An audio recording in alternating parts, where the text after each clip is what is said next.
Welcome to Armchair Expert, Experts on Expert.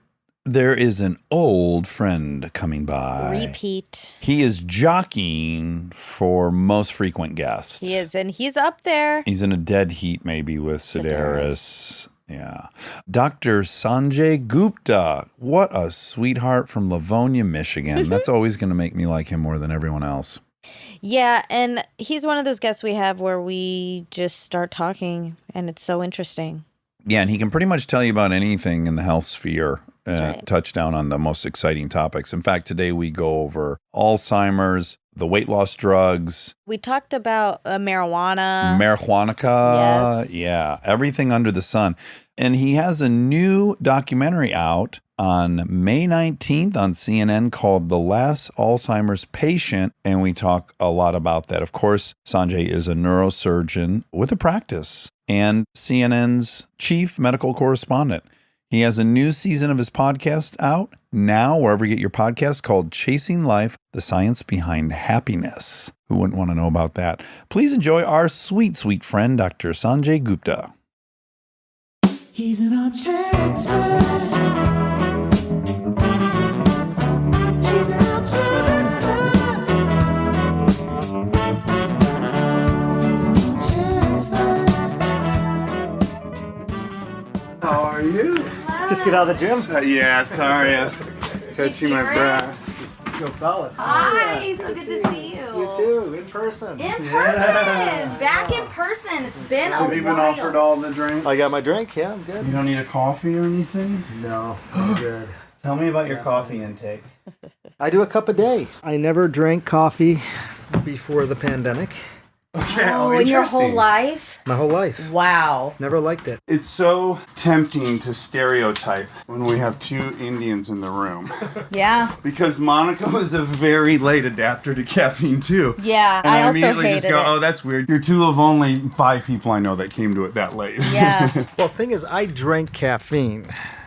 I just didn't like coffee. Oh, Okay, tea? so you had soda or I'd whatever. have soda, I'd have tea. Coffee just did not taste good to me. And it was really weird because everybody that I know, especially in the medical world, they all drink coffee. Oh, Copious wow. amounts, Yeah. Multiple cups a day. Did not like it. And then my wife started giving it to me during the pandemic. Giving it to you like it was medicinal. It was. I was getting up at 4:30 every morning, Right, trying to stay on top of all the... make my calls to the other side of the world before they go to bed, and I needed caffeine. And I You got this found good it. coffee. Purity, I don't know if you're supposed to talk about brands. Yeah, we don't Okay. care. It's a good, clean coffee. What makes it unique? The other stuff, I felt like I could always taste chemicals in Oh. the back of it. Yeah, to get that chemical aftertaste in my mouth. With Purity, it's just clean. I want to try it. I am fully addicted to Starbies in the same way I was addicted to Camel Lights, like it's my religion. And people even point out, like, that's overly cooked and burnt and blah, blah, blah. I'm like, yeah, whatever it is. You don't taste it. It's perfect for me. Everyone has their own palate. Now, once you like it, because, okay, similarly, grow up, my grandparents,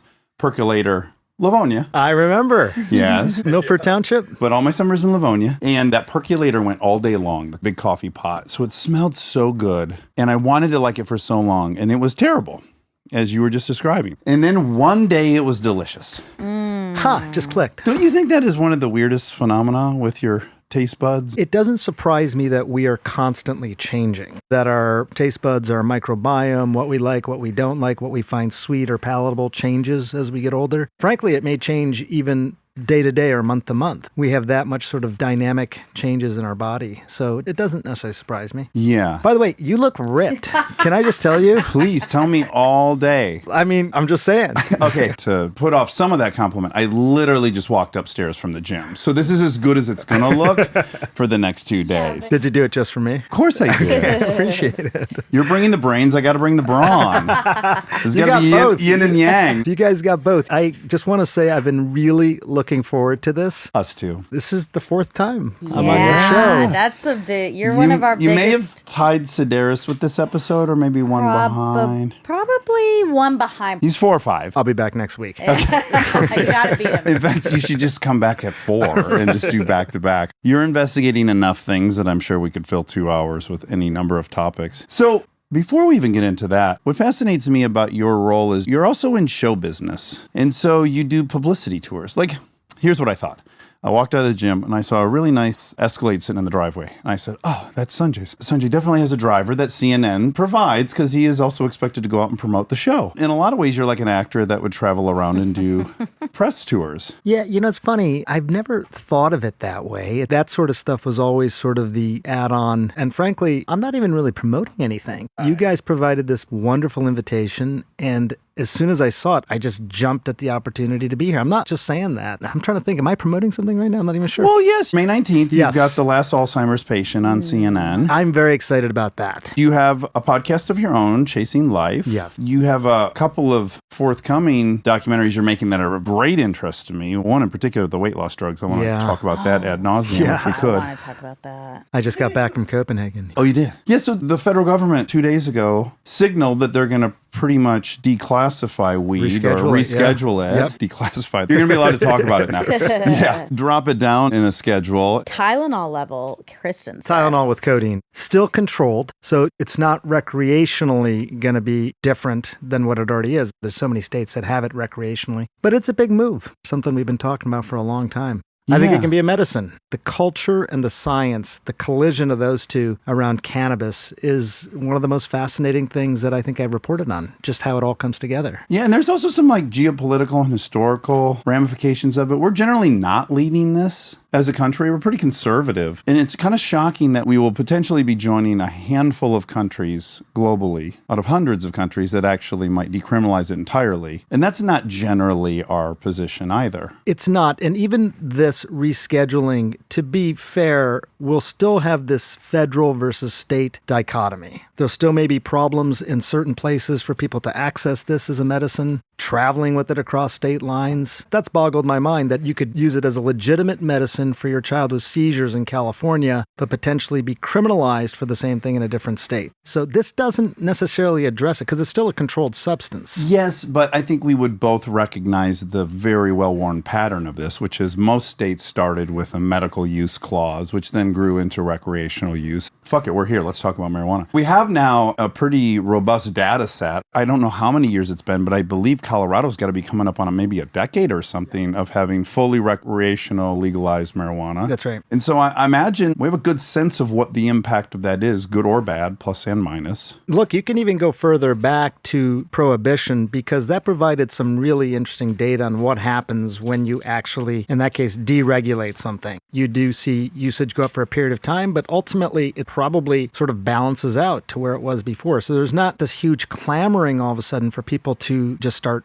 taking it. People who wanted it before recreationally probably got it. Yeah, exactly. People who use it as a medicine and felt criminalized for using it as a medicine. By the way, I'm not just saying that. I think that not only can it work as a medicine in certain situations, I think what really struck me is that sometimes it's the only thing that can work. Give a couple of examples. This seizure disorder known as Dravet's, Dravet's. So it's basically just seizures that are happening all the time for young children. Intractable, they're called. And there was a little girl who first captured my attention on this because I wasn't that sold on it being a medicine. But she was a young girl named Charlotte Figge. Well, let's be clear. A lot of people are worshiping it as a cure-all from like the 1900s. So there's a lot of bogus stuff you had to weed through. That's the challenge in so many areas. Yes, almost all of these things. I think it's one of the hardest parts of my job, frankly, because people want to see black and white where they should rightly see gray. And the idea that, well, you said it was going to be a cure-all, a panacea for everything. It's not that, therefore it's useless. Well, that's not right either. So to be nuanced in this area is challenging. And you kind of know you're doing it right as a reporter if people on all these different sides are throwing barbs at you. If they all hate you, I think you're onto something. Right, I got it. It's like counterintuitive. It used to be that you'd think like if you get consensus that you were onto something, but actually I think it's the opposite now. Yeah, you've drawn the ire of all these different people. You must be doing something right, you know? But the young girl, The sorry. young girl, she had tried 7 different generations of anti-epileptic medications. Keppra. And Keppra, she had done medications that had been formulated in different ways for little kids. They had even recommended a veterinary medication. Sure. But at the same time still said cannabis was a no-no. So we're willing to try a medication for animals, Right. but not.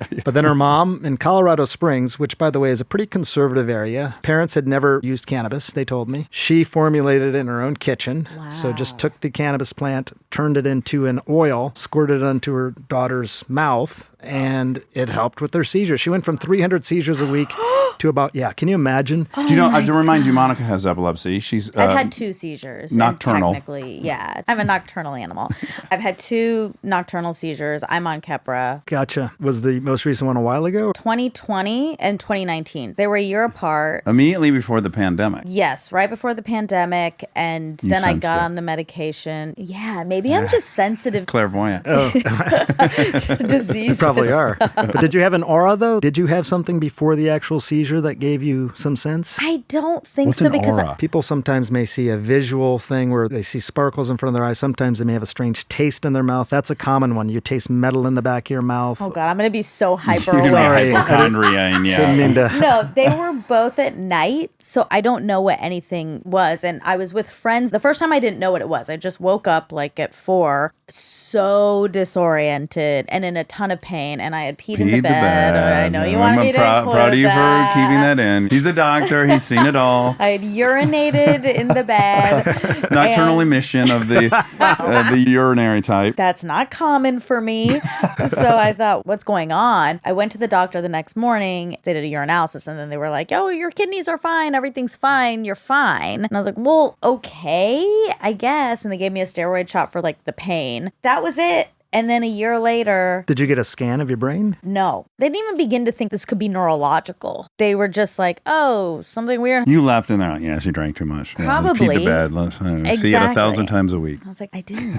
But then the second one, and this is crazy. I was on this date, a first date, and of course I bring up that I had peed in the bed a year ago on a first date. I go all in. And he said, I don't mean to scare you, but it kind of sounds like you had a seizure because he himself had had a seizure. And I had never heard that or thought of it. So I was like, weird. And I asked my doctor, I said, hey, that thing that happened a year ago, could that have been a seizure? And she said, there's no way for us to know at this point. A week later, I was with Kristen and 2 of our other friends in New York, and I had one, so they saw it. They were sharing a bed, thank God. Yeah. Got it. Thank They God. were Really, cutting they witnessed costs, it. 2 to a bed.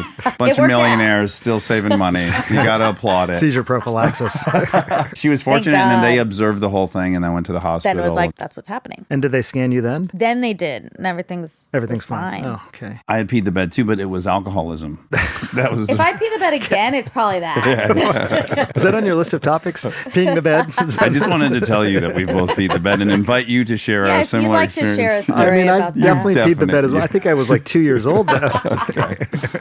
But 300 a week, that's That was crazy. And so the Horrible. mom. And by the way, if your child is having 300 seizures a week, I have to imagine you are absolutely open to anything. oh my God. Right, that was the thing. So, she would put this baby in the baby Bjorn and just feel her seizing all the time.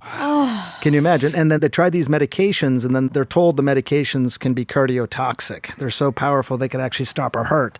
So it was terrible, terrible choices for a mom. Are they muting out neural activity of certain areas That's and right. potentially shutting down your parasympathetic? They're basically stunting all these pathways in your body. That's how they work. And that could have an impact on the heart as well. So she tries CBD oil, and she says an hour goes by, 5 hours go by, a day goes by, and Charlotte does not have a seizure. She has to be crying at that point with gratitude. Yeah. Yeah, and also living with this sort of guilt still that this is a substance that shouldn't be used by a child, certainly, and was very reluctant to talk about it. But then she did.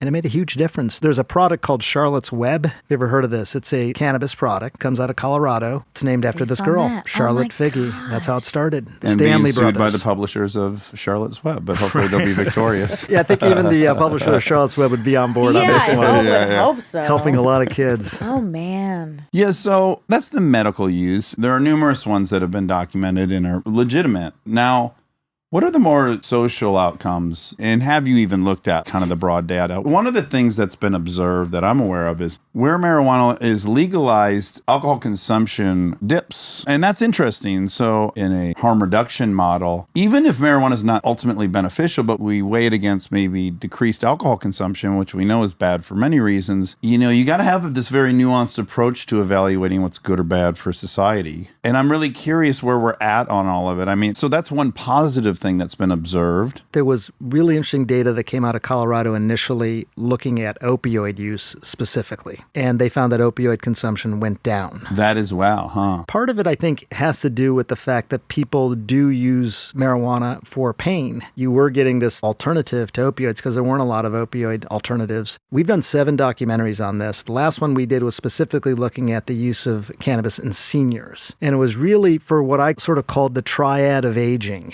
So you're older and you're fine, you're healthy, but the 3 things that seniors complain about the most: sleep problems, generalized aches and pains, and mood. So oftentimes, because we live in such a medicalized society, you might be prescribed pain medications, antidepressants, and Ambien.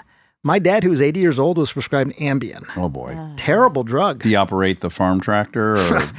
No, but it's so scary to take Ambien. Yeah, it's not a good one. I'm going to go out on a limb. He fell, Yeah. and falls are a huge problem. How about the fact that it was never studied on women and come to find out it's twice as potent in women for whatever reason? I mean, the idea of how we run trials for both women and children in this country. Yeah. But the idea that cannabis could be used for the nuisances of aging is really interesting. Well, in this case, kind of a cure-all, actually. Yeah, I mean, people were reporting much higher quality of life scores. I spent a fair amount of time in Europe looking at how they're using cannabis in different places in Europe. And what is interesting, in Israel, for example, they are looking at the use of cannabis for what they call behavioral abnormalities associated with dementia. So people who get dementia oftentimes have serious behavioral problems. They wander. They may sometimes become violent. They get scared. The option a lot of times is antipsychotic drugs, which basically sort of zombify people. They have good data now using cannabis for that. So there's all these different things that are coming about. And to your point earlier, we're behind on this. Israel's probably the world leader on this. Obviously, other countries, the Netherlands, they've been doing a lot of research for some time because they've had such wide use. But we're starting to see the benefits, I think, of it in ways that we had not seen before. And it's not just an alternative for some of these conditions. For some people, it's the only thing that really works. And we have a really arbitrary hierarchy with what's right or wrong to take. So an antidepressant, an SSRI inhibitor designed in a lab is somehow preferable to marijuana. And I'm not team marijuana. I also think it gets a little nauseating, all the, nature cures all. But it is just interesting to look at. Yeah, why do we think it was select- illegal in the first place? Coming out of Prohibition, I think, frankly, just culturally, they needed another target. And I'm saying this in part because when you look at the history of that time frame and you look at the data around cannabis, it wasn't that they said this is problematic. What they said was, we don't have enough data to actually render a decision one way or the other. So let's just classify it, schedule it, in this case, as a Schedule I substance. It also correlated nicely with all the government's known nuisances. So your beat poets, black folks. I was going to say, is that a racist thing, perhaps? Hippies, anti-war movements. Oh, they're really sawing something out there. Oh, I that sounded sounded like a scream. cat or something. It's like, I hate cats. I was Get like, that outta Sanjay here. has a weird ring on his phone.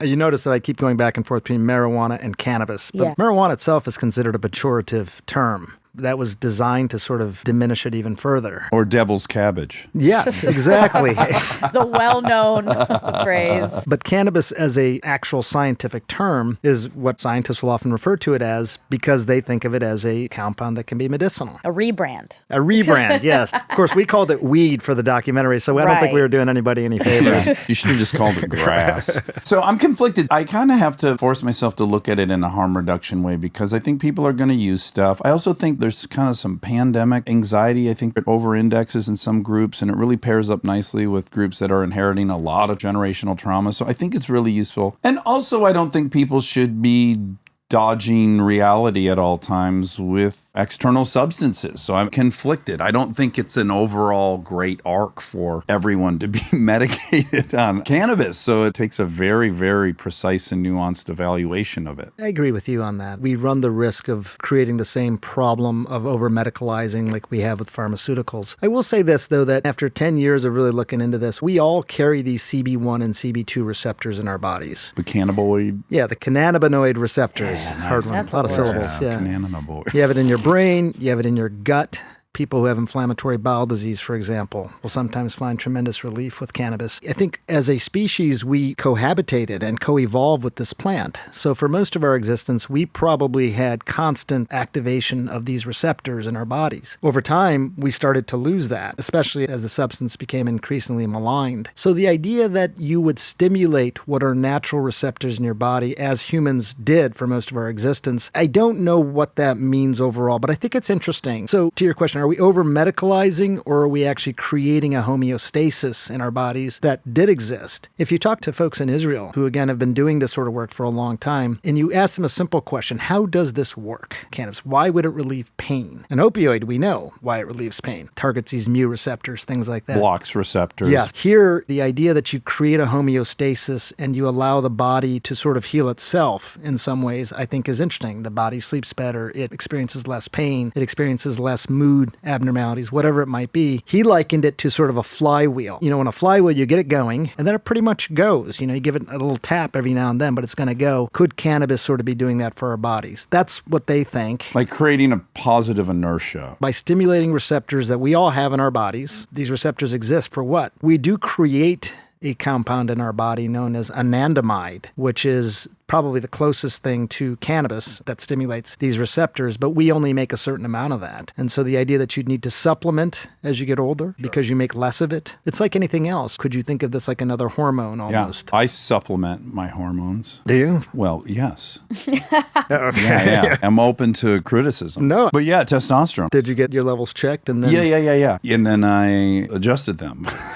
They were low. They were low. They were low. Yeah. And specifically, my free testosterone was really low. Now, my overall was moderately low, but my available testosterone was quite low. And I started taking it 6 years ago and absolutely love it. What did you experience? Most significantly, and this podcast is bizarrely a product of it, I had a movie, came out, didn't open well. I was in maybe like a 3 or 4 month kind of depression over that, a reevaluation. What am I doing? And I was mostly focused on, I think I'm done. I think I'm going to retire. I think this was a fun ride, and I think I'm going to, I don't know, I'll write, I'll do something. Went on testosterone, and within 6 months of that, I was on fire to work. I was way more engaged with my hobbies. If you understand testosterone, you read a lot about it. It is so associated with maleness in the male hormone. But of course, women have it too. But mostly it's the get up and go do the thing that will get you status hormone is what it really is. So that could be aggression if you're in a very aggressive society where status is determined by aggression. If it were a status derived from philanthropy, you'd become the most philanthropic person. So it is the hormone that makes you chase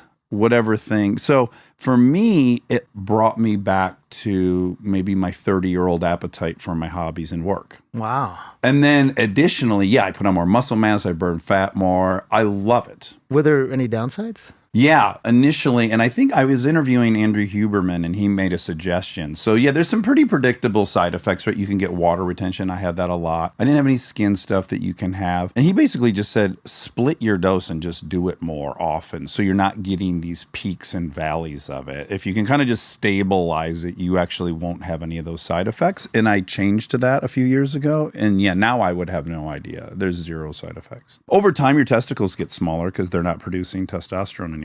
So if I was very vain about my testicle size, maybe I would I would call that a big You can tell the gym who's using testosterone. I just check everyone's testicles. Do you have a stance on it? Are you No. anti or for or pro? Well, I just had my levels checked, and they were normal, but my DHEA level was a little low. You probably had that checked as well. I supplement. And it's interesting, the reason I had it checked was mostly for my brain. Is this a result of doing your Alzheimer's Yes. piece? I went through an entire preventive neurology visit. In Boca Raton? Yeah, Richard Isaacson is the guy who did this, and I got to tell you, even as a brain guy myself, it was super fascinating. I think what really jumped out at me is, first of all, because there's not a biomarker for brain health. I think if you look at heart health, you can say cholesterol, blood pressure, calcium score, ejection fraction, all these things. With brain health, the joke goes, if you ask 10 neurologists to define a healthy brain, you'll get 11 answers, you know? Oh boy. That's a very good joke. It is, but it's also scary. I know. Because people don't really know. Yeah. But the idea that we now are very comfortable saying we can prevent, predict, and treat heart disease, and that came about over the last 60, 70 years.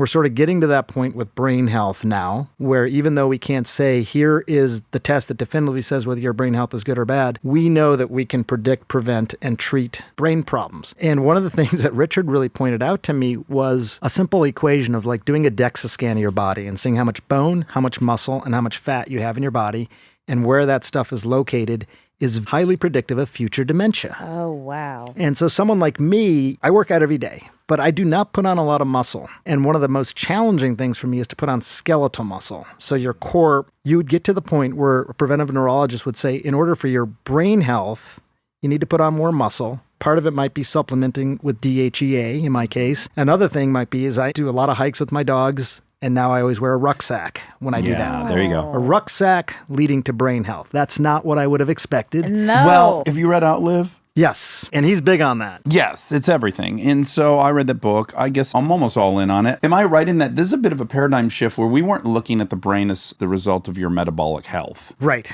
We were kind of looking at it and going like, oh, there's this blood-brain barrier and it's its own thing and maybe what you eat. You know, like we love to think of it as so separated. We always have. There's your brain and then there's almost the rest of your body. And it's got a barrier between it and the rest. We failed to recognize how a part of a system it is and that really your metabolic health is the greatest predictor of your mental health and your brain health. The most evidence behind brain health is exactly that. How long has this been? To me, that felt like, oh my God, what a revelation. I'm only like a year and a half into thinking that way. When I started my neurosurgery training, I finished in 2000. Even at that time, the idea that you could create new brain cells, that was sort of considered very fringe thinking. We learned in biology when we went to college that the brain cells didn't go through mitosis, That's right. There were Exactly. somatic cells and then there were these gray cells that never went through mitosis. Yes. And maybe that's not true. We can create new brain cells throughout our entire lives. Wow. So I think I'm learning that this minute still. Oh, wow. This is huge. This idea of neurogenesis.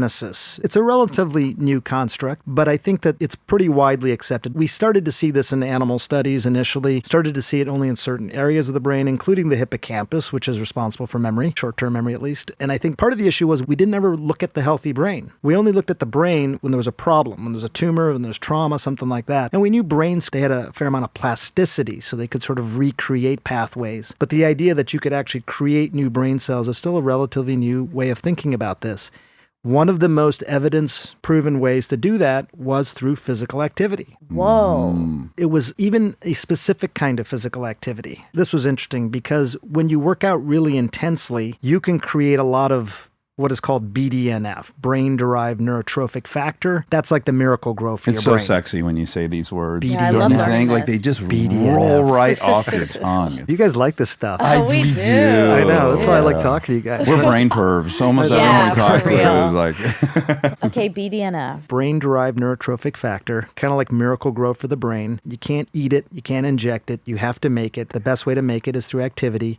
Now, here's the thing. Interesting little nuance is that when you're intensely active, you're also making a lot of cortisol. The cortisol can be a bit inhibitory to the BDNF, as was explained to me. So the best type of activity for your brain is probably brisk activity without creating too much cortisol. so blasts of short duration. Short duration or just even longer duration, but less intense. Brisk walking, for example. Okay. Everything I'm reading now is like you should really be building in some really elevated heart rate blasts within there to increase your max VO. Very important for overall metabolic health, very Okay. important for heart disease. There's some nuances with the brain. That's what's sort of interesting. I think the general thinking was what's good for the heart's good for the brain. And as a general rule, I think that's right. But when it comes to activity, brisker activity versus intense might be better for the brain. The way we eat, everyone knows sugar is bad for you. When your body consumes too much energy in the form of sugar, your body will store it. That's considered very evolutionary. When the brain sees too much sugar, the receptors are much more narrow. So they'll accept a certain amount of blood glucose, and after that, they'll just sort of turn off. So you could be stuffing your body and starving your brain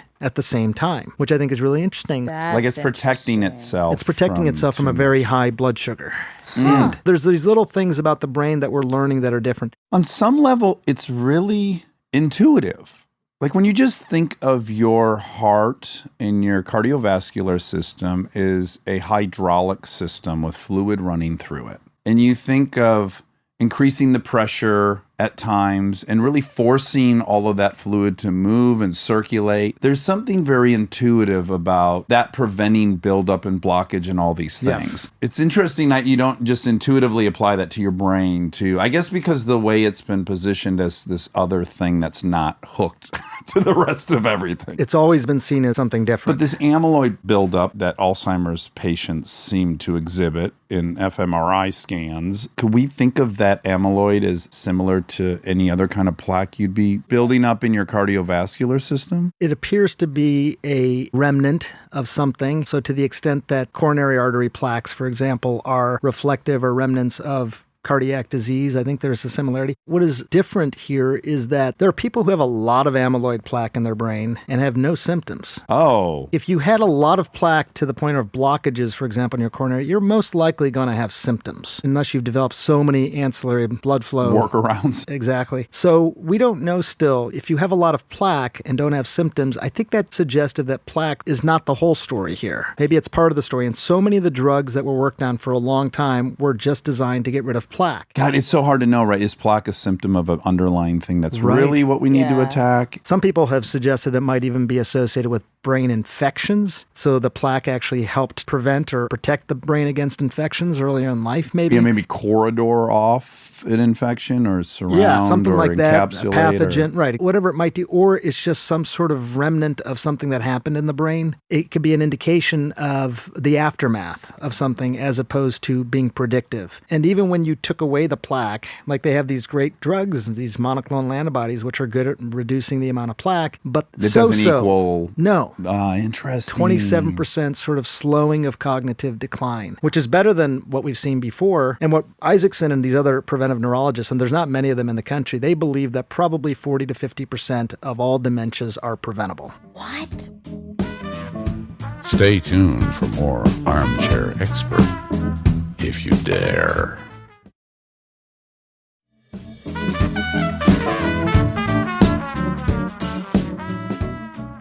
Okay, so we are into your special that's coming up, The Last Alzheimer's Patient. Yes. What happened when you went? What was the whole thing? The scan? I got to tell you, it was a bit scary. You guys should do it. I want You should do a to, but podcast I on am this. scared. You but won't I even want- do the brain scan, or rather the body scan. I But did the full body my scan grandpa- recently, and Monica's like, I don't think I want to know. My grandpa just died and he had dementia. And so I am hyper aware that I might get it. If I can prevent it, I want to. Yeah. And I think, again, up until recently, there wasn't the belief that you could. Just Right. like we thought about heart disease 60, 70 years ago. Either you're going to get it or you're not. There's not much you can do. That's how we thought about the brain. There's a lot you can do. I think what is interesting, when I went for it, the variety of testing. So I did do a sort of poor man's DEXA scan to get an idea of how much visceral fat. But I also went through very sophisticated cognitive testing. So to give you an example of a few of the things, draw a three-dimensional cube right now. Draw a clock that says the time is 11:10. I'm going to give you 30 words to remember now, and in 5 minutes I'm going to ask you to repeat as many of those as Oh, you God.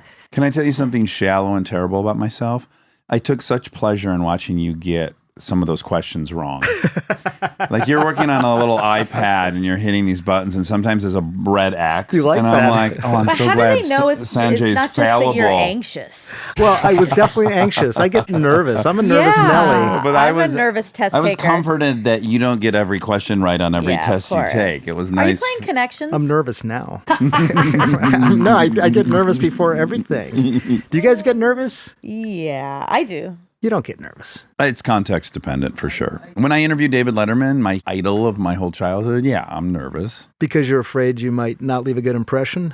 The value I have placed on what his approval would mean to me is such heightened stakes that I can't help but You want him to like want you. that so bad. He is a father in that way. Here's somebody I've worshipped. If he even alludes to the fact that I'm doing a good job or I'm all right, that's going to be incredible. That's really sweet, actually. Yeah, I think we should all, you Yeah, know. care. Yeah. I mean, the fact that you pointed out that I got those questions wrong is going to haunt me now for the entire play ride home. It made me know you weren't really AI. nitpicking on that edit. Because if you were looking over, you'd be like, show the ones I got right. Right. No, but here's a little insight that I learned about myself with this cognitive testing. So the words, you got 30 words to remember. Now, it's not just how many words you remember. It's how quickly you remember them. Oh. And which of the words did you remember? Did you gravitate away from certain words? I gravitated away from words with B's and D's in them. Whoa. I never realized this about myself. And first thing Richard asks me when he sees me, he goes, do you count on your fingers? And I said, yeah, I've always counted on my fingers. I do this. He goes, anyone ever tell you that you probably have dyslexia? What? I'm about to be 55 years old. No one's ever told me this. Welcome to the club, Yeah, bud. Dax Do you do has this? Do you do the B's and D's? Hardcore dyslexic. Really? Oh, you didn't learn to read till 5th grade? Interesting. So you knew that early on. I did. You developed strategies, presumably, to address it. I don't want to get distracted by my story, but I don't think so. I think one day it's like you just honestly, you consume, you're in the dark, you're in the dark, and then all of a sudden the overall pattern just emerges and somehow you've now memorized. I don't think I ever learned anything phonetically. I just think over time I memorized the full shape of every single word That's virtually. And yeah, it just kind of happens. I don't know that any technique I was using in 1984 really was the solution other than just repetition and an interest in writing. Where it flipped the script where now I'm in charge of creating the words. That was an interesting thing where I wanted to write. So now I was incentivized to learn them, whereas before I wasn't. But it magically happened. I don't know how. I'm not sure it was from some technique they knew about in the 80s. It would be interesting if you took this test now to see if you've just overcome that. I observe it constantly, though. Numbers, I still have lots of jumbling and my pronunciation's pretty rough, I think. The B and D thing, that's interesting. I still go like this. Wow. I still do this. I'm holding up a B and a D in my hand. I'll just quickly check myself. Yeah, you definitely have Like it. which direction should it be pointing? The circle? Is that what you're saying? So I got the bat and the ball, and then the opposite of the bat and the ball. Your right hand is and look, that's even hard for me to say really quickly. Me That's too. a D. That's a D. And your left hand makes a B. Audience, if you put your first finger and your thumb together and the remaining 3 fingers up in the air, that's what we're talking about. Yeah. By the way, it works well at dinner parties too because bread, drinks. Oh, I like Got a that. whole life built around this being. This is the first time I've ever seen of this. You know, I like, is like that my that. bread or is that the guy next to me's bread? Now you know. But what I would argue why I'm quick to agree with this very light diagnosis of dyslexia for you. I agree. Yeah, it's not so intense. When I got labeled dyslexic at UCLA, when I had to go back and get to get extra time on tests and stuff, you have to go through a very long 8-week evaluation thing. And once I did that, it was very comprehensive and very obvious. One other element I would say supports this diagnosis is I think in place of being able to get information from the written word, you develop a very, very, very good memory for auditory stuff. Your recall for words becomes really strong, and your ability to consume and digest and hold on to information you've heard gets very high. And I think you have that. That seems very clear to me that you have that. I think so. I think my enunciation is good. I'm older than you are, but once I started typing, I think it obviated a lot of the problem as well because I just knew where B and D was on the keyboard. Yeah. And I didn't have to think about it each time. But I don't write freestyle very much at all. Okay. Do you? Yeah, every morning I write with my left hand. You don't find it challenging, I do. I hate it. But I have to journal. It's like my commitment. but free writing as opposed to just typing. Correct. It's probably a very good exercise. It probably is, yeah. And I've been doing it for 20 years. It's probably straight. helped with spelling and all of It this is. stuff. I've become such a technophile with that because now I got everything set to the maximum parameters. It'll fill in the words for me. Yeah. It'll fix the spellings for me right away. So it's one step short of just thinking it and having it right, which is Yeah. next, I think. Yes, Yeah. very close. Okay, so when you did this barrage of tests, you discovered perhaps you're dyslexic. That's an Yeah, that's interesting outcome. And then fascinating. what other things? Because if I were you, I would go into it pretty optimistic. You've lived a very healthy life and you exercise a lot. Yeah, if you think of our healthcare system as a sick care system, which I think it is, in that case, I'm doing pretty well. Because I'm not sick. 95% of doctors would probably look at all my results and say, you're fine. There's nothing to do here. But I think in the spirit of prevention, to the extent that it's reasonable, you're not going to go crazy in terms of costs, but there were several places that I could be optimized. I eat very healthy, but my omega-3 to my omega-6 ratio is not very good. I, at points in my life, have taken fish oil, but then have become less sort of enthralled by the data, less compelled by it. I know this supplements. But my doc is like, you have to flip that ratio, the omega-3 to omega-6 ratio. And here's the data to show you why that's going to be beneficial. DHEA, wearing a rucksack. There's another thing. The longest nerves in your body are the ones that go to your feet. Most people do not pay any attention to their feet and how their feet move. You wear shoes. I got these shoes on, which, by the way, my daughter helped design these shoes. Oh, she did. They're very that's handsome. nice, They're from here in yeah. LA, George Esquivel. So he suggested toe spacers for me. Wear toe spacers 10 minutes a day, which will really help activate these nerves, the longest nerves in your body that go to your feet. Wow. So these are not expensive things to do. Yeah, you could Right. cram toilet paper in there if you had to in a pinch. And the thing is that we wouldn't be doing the documentary unless there was data behind these recommendations. These aren't these huge placebo-controlled, randomized, decades-long study. It's very hard to do those. But I think the data is getting really good in terms of what we can do to prevent dementia. So my grandfather had it. Kind of feels like you're wearing it around your neck your whole life. Yeah, exactly. I tested genetically for it. There's ApoE3 or ApoE4. You should probably get that done. I know. That's a big ATIA marker. He's obsessed with that. It's good to know. I mean, some people don't want to know. Right. And I think the that's reason whole- they didn't want to know was because the second part of that question was, well, what do I do about it? And now I think there's something you can do about it. And that's a lot of what we wanted to show. Lifestyle changes can make a difference. Can you quickly tell me? So, yeah, the grandmother on Bennett Street off of Merriman, Alzheimer's, young age, who's a teacher at Stevenson. Yes. What is the difference between Alzheimer's and dementia? Alzheimer's is a type of dementia. So you could get dementia, but it not be Alzheimer's. Correct. There's Lewy body dementia. That was something that Robin Williams had. There is frontal temporal dementia, which is what I think Bruce Willis is dealing with, Okay. where he's lost his ability to speak. So it can present in different ways. Ted Turner has Lewy body dementia.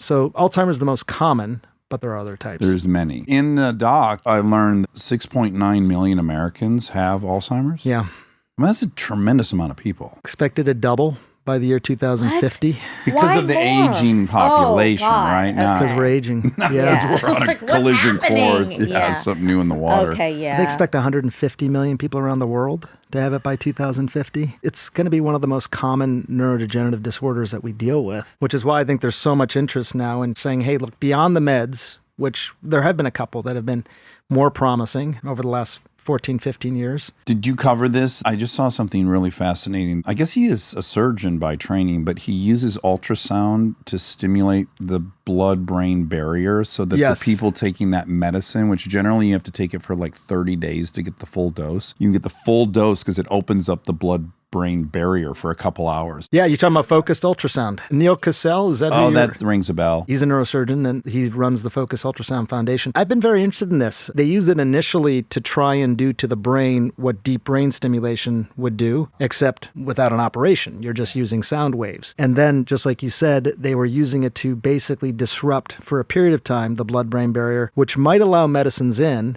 and according to Neil, might also let some plaque out. Interesting. So it could have sort of a dual benefit for I Alzheimer's. mean, this is where it's getting crazy sci-fi. Yeah. This guy's shooting an invisible sound wave. It's opening up this invisible barrier. Yeah. A bunch of What medicine is goes. this I mean, like? it's kind of crazy. It's wild, but it's very effective for things like essential tremor and even Parkinson's. Yes. Oh my God. That was the thing I watched. Maybe there was a 60 Minutes on this guy. There may have been. There was a man that came in that had tremors so bad, Monica, he couldn't fill out the paperwork. They could barely get the head ring on him to put him inside of the MRI machine, The yeah. MRI, because he has to be held perfectly still so he can hit the exact region of the brain. This guy is so overcome with these tremors, he can't do anything. Couldn't lift a glass of water up. Goes into the machine. They take the ring off him, and he starts crying. He looks at his hands, totally and they're fine? completely still. It's amazing how quickly that works. I'm Wow. like, I mean, that was one of the most powerful things I've ever seen. You find these areas of the brain, and with Parkinson's or with essential tremor, which is what I think that patient had, you're basically overstimulating certain pathways. So, you imagine like if you try and hold your hand really tight, you'll start to tremor. So you're basically loosening that up. We've done that with heat, done that with electricity, deep brain stimulation, and now they're doing it with sound. That is incredible. No incision. Although they do have to shave the hair. Worth it. Hair grows back. Okay, so in the Alzheimer's doc, you go to 8 different states, you go coast to coast. I was curious, how does treatment and outcomes differ around the country? Let me ask this first. Are there areas that over-index and under-index in Alzheimer's regionally? It's very associated with age. Not obesity? Age is the biggest predictor right now. It's a good question about obesity. Again, Isaacson, If it's a metabolic condition at some level. there's clearly a relationship. Age is still the biggest predictor, but there's no question that maybe later in life, people who have metabolic dysfunction are going to be more likely to develop it. And he would even take it a step further to say that if you have metabolic issues specifically, that's going to be more associated with memory problems. Whereas other things might be more associated with judgment. Other things might be more associated with processing speed. So memory is what everyone pays attention to, but you can start to get slower at processing. Yeah, I'd rather have my prefrontal cortex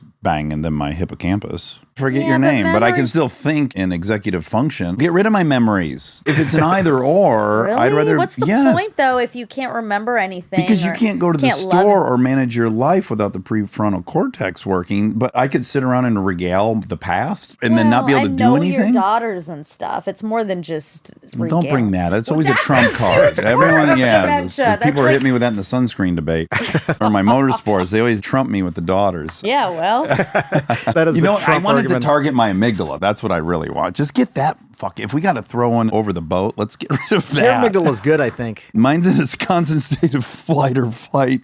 You got a good emotional thermostat, I feel like. Over time, we've gotten better at regulating it, but I think it's an overactive area of the brain from the past. Okay, so it's mostly just age. So obviously, South Florida is going to have the highest rate. South Florida's the highest. Boca, one of the reasons I think he's set up shop there is because that is where the patients are. Not to circumvent this metabolic issue, though. You know, it's funny. One of the things that he recommended and that he did himself was to actually use Mounjaro for a while. He's not going to be on it long term, but he said to get his metabolic profile in quick order. To get it in the ratio that's Yes, optimal. there's not data on this yet. There's data using these types of medications for Alzheimer's. And by the way, earmark that, 'cause that's my other big thing I want to talk to you about, because you have Weight weight loss loss stuff. thing. Yeah. Yeah, because that's the one coming out later this year that I'm excited about. Yeah, but I think age is still the biggest predictor. But there's no question the developed world has higher rates of dementia than other parts of the world. A lot of it has to do with how we nourish ourselves, the foods that we're putting in our body, the physical activity, the paucity of that. But I think all that leading to these metabolic problems, that's very associated with that.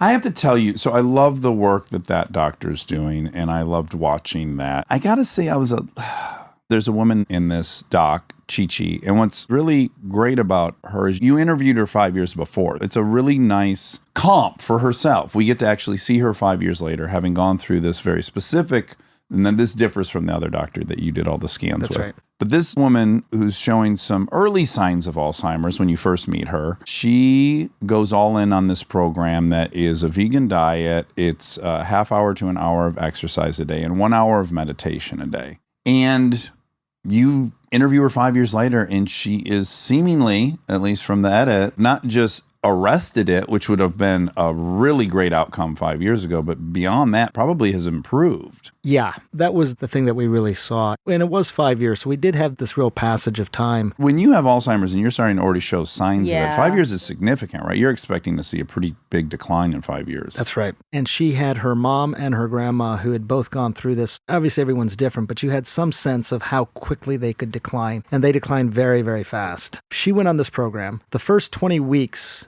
she was essentially on a placebo. So she wasn't really on the program, and she objectively worsened. what do we mean by objective? So it was all these cognitive tests that we're Okay. talking about. It was pretty sophisticated cognitive testing. So you're looking at recall, you're looking at executive functioning, you're looking at processing speed, all this stuff. There's 4 tests, and 3 of the 4 she got worse on. The next 20 weeks, 5 months, she was on the program, which is exactly how you described it, Dax, and she improved.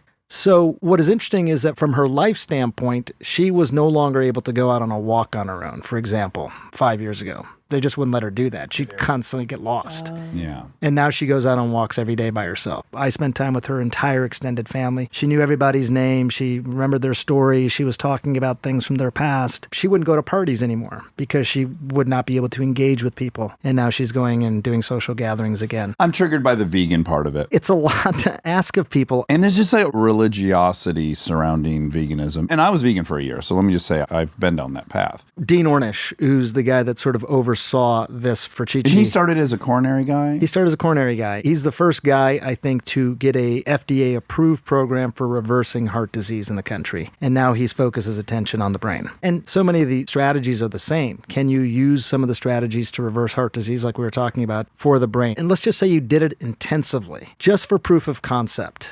Can you actually see an objective benefit? And I think what he has shown is yes, you can. Now, can everyone do this? Probably not. You acknowledge that many members of the same program did not experience either an arresting of the condition and or an improvement. So what statistically are we looking at? If you really looked at the people who stuck with the program consistently and did the highest dose of it, if you want to call it that, they had the most improvement. It didn't help everybody, but it seemed to be less likely to help people who didn't have the higher dose. This is why AA is hard to It's evaluate. I was literally just about to say that. It's the It's same as 55 AA. things you're supposed to do, right? So you go to meetings. Well, how many meetings you go to? Work these 12 steps. You work with a sponsor. Do you sponsor somebody? What is the But the actual... more engaged you are in all of those things, yeah, the more likely you are to be sober, for sure. Yes, it's just the dosage is hard to evaluate. But I also think going back to the basic conceit that, look, it doesn't make a difference. Your brain is your brain. It's just going to have this trajectory in life. You're going to drain the cache of neurons as you get older. If you do certain things, it may drain it faster. I think what these studies show is that that's not necessarily the case. And if you're really, really serious about it, like, I don't want to get dementia. My grandfather had it. I saw what it did to him. My grandfather and I were really close. Then all of a sudden he was the guy telling jokes that nobody else was in on. And it was really heartbreaking to watch. I don't want that to happen to me. Nobody wants it to happen to them. I at least know in my back pocket now, if I want to be really serious about this, our bodies are so dynamic that within 5 months, I could change my body intensively so that I would dramatically reduce the chances that I get it. And again, if you want to put a number on it, 4 to 5 out of 10 people, 40 to 50%, can probably prevent their diagnosis of dementia later in life. Not everybody, but those are pretty good odds. They're damn good odds compared to anything else.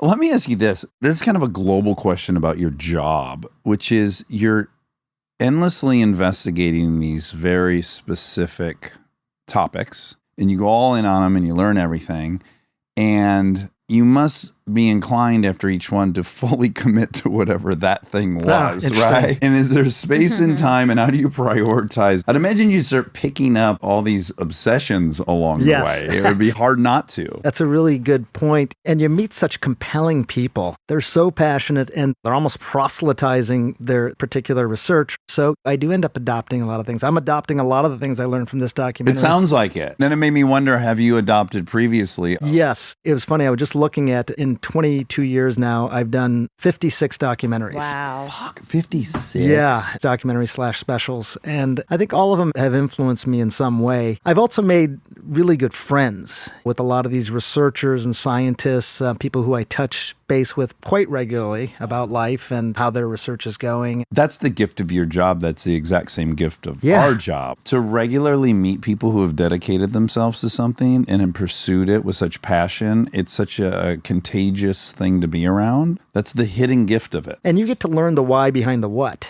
As podcasters, the what anybody can get, but the why, like, why is someone narcissistic? That's next today. That's I heard.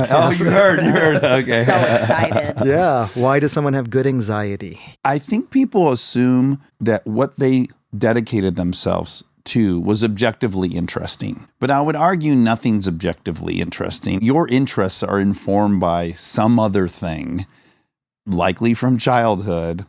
So I think I'm most interested in, like, what salve are they trying to put on themselves through learning about this and hoping to have some sense of control over this domain. That fascinates me greatly. Why is this subject comforting to you? I do find great joy in just pursuing knowledge, even if it doesn't have a tangible impact on my life. I don't know if this is the case for you guys, but a lot of times you get so immersed in something and then I want to talk about it a lot. No one to talk with, right? My wife is done. Oh my God. So yeah, you and I need to like cohabitate with our wives so that they can get a fucking break. Right, exactly. Any episode we do, I have to then pretty much say everything that happened to her later that day. God. Yeah, because you learn so much, and Yeah. the gift is to share it. Even non-documentary, I go cover a conflict or a natural disaster. Everybody you meet is fascinating, and these people, they've been just subjected to just these unspeakable things, and then they rose up and they did amazing things. But you also realize to some extent you can't convey that. I can't expect people to fully understand what you've experienced somewhere else. Like even with your guests, you get it across this podcast, but our interactions, The it's chemical special. thing that the chemical happens. thing. Yeah. Yeah, you get into can't. that spooky zone we don't understand yet, like whatever's triggering mirror neurons, whatever's happening pheromonally, all this stuff that happens with the face-to-face interaction that we barely understand. And then the characters behind these amazing developments in our world. We hear about the developments, but the people who actually helped create these things, who they are, what they are like, what motivated them, what do they get scared by, what makes them nervous. I wonder if we share the overall conclusion of this exploration, which is it's really two-sided. Part of it is like we're learning so much. But I think a bigger voice in my head, my conclusion after 800 guests is like, we really don't know shit. Yeah. And all of this is like a really good theory is about 59% right. I'll have one expert on that is very convincing and they've got the data. And then I have another expert on that's got the opposite point of view. They've got great data. And I go, yeah, almost everything's a spectrum. There's no binary right and wrong. Everything's a complex system. There's so many variables, and this is one component. And weirdly for me, it's been humbling. We still really are barely grasping it. I also have that thought. Do you have that as well? I do, and it keeps you humble. Going back to this probabilistic thing, I think it was Kant who said in Pure Reason of Man, I think, is that the Critique of Man? 1700s, and he said something along the lines of his greatest fear for society was the false confidence bred from an ignorance that we live in a probabilistic world.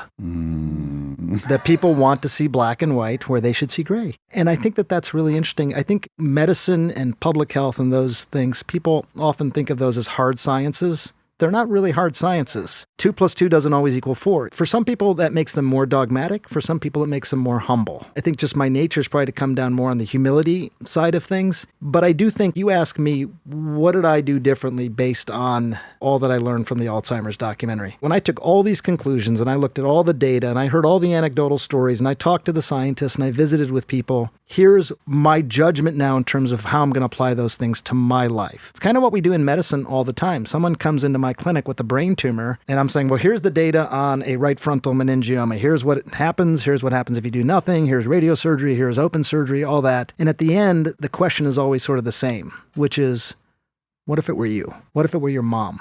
What if it were your daughter, wife? Which I think is a very fair question. I know. Right? Daughters! You and I both have Little daughters. girl babies. Yours are 11 and 9? Fuck, you're good. You You're too are not good. getting dementia. You've had a lot of great recall. You're wasting over- money on the DHEA. I want to get muscles like you. Well, I'll get you on the whole protocol.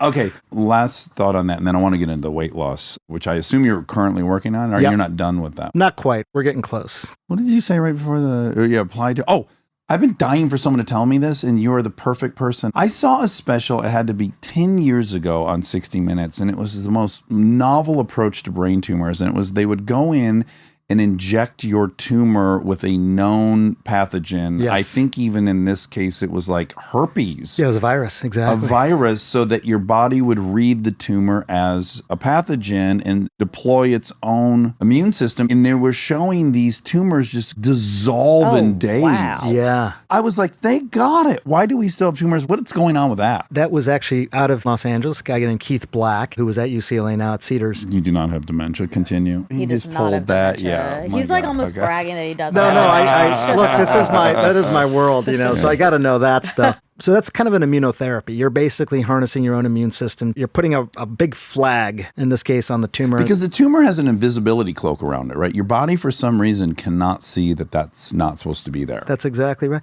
Tumors, people often think of them as quickly growing cells, and they are, but their real trait probably is that they don't die normally. All of our cells are constantly dying. They slough off, they die, we make new cells. Tumor cells are immortal. Wow. So they've essentially cloaked themselves from the immune system. So what the virus does is puts a big red flag on it, says, everybody over here, these are the abnormal cells, take care of them. And with immunotherapy, you're not necessarily killing them, you're telling them to die normally. Just behave yourself. Stop growing out of control like you are. And that's really what a lot of these immunotherapies do. There's other immunotherapies that have come out since the viral therapies. Jimmy Carter had metastatic melanoma to his brain, which was a death sentence even when I finished medical school. He used an immunotherapy. I think it was Keytruda. And basically it was the same thing, just teaching his immune system to fight those melanoma cells and tell the melanoma cells to behave themselves. You know, he's in hospice, still alive, but his melanoma is essentially in remission. as a result of that. Okay, so you don't have to inject it anymore with herpes or syphilis. There's always concerns about using viruses, especially in someone who may have a weakened immune system already. But they had somehow CRISPR'd it, or they had gene spliced out the negative part of it. Yeah, so it wasn't as pathogenic, but it has evolved into these pretty spectacular immunotherapies. Incredible. Stay tuned for more Armchair Expert, if you dare.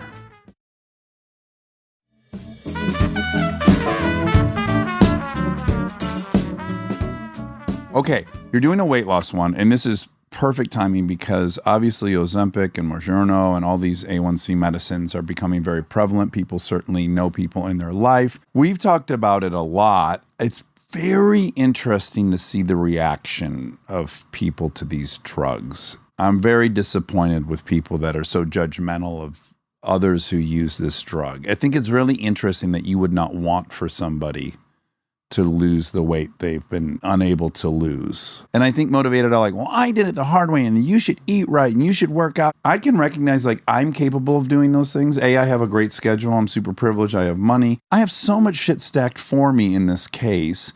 I know so many people that's not the case. If they could get what I have, I want them to have it. I think people need to check themselves, but maybe I'm wrong. I'd love to hear your opinion on these drugs. I'm pretty bullish on these medications. I think, first of all, just obesity in and of itself, 42% I think of the country has obesity. 42%. 75% are either overweight or obese in the United So States. that's 130 million human beings. Something like that, yeah. And it's so associated with so many different diseases. I think before we even talk about the specifics of these drugs, I wanted to ask you, what is the impact of extra weight on your overall health?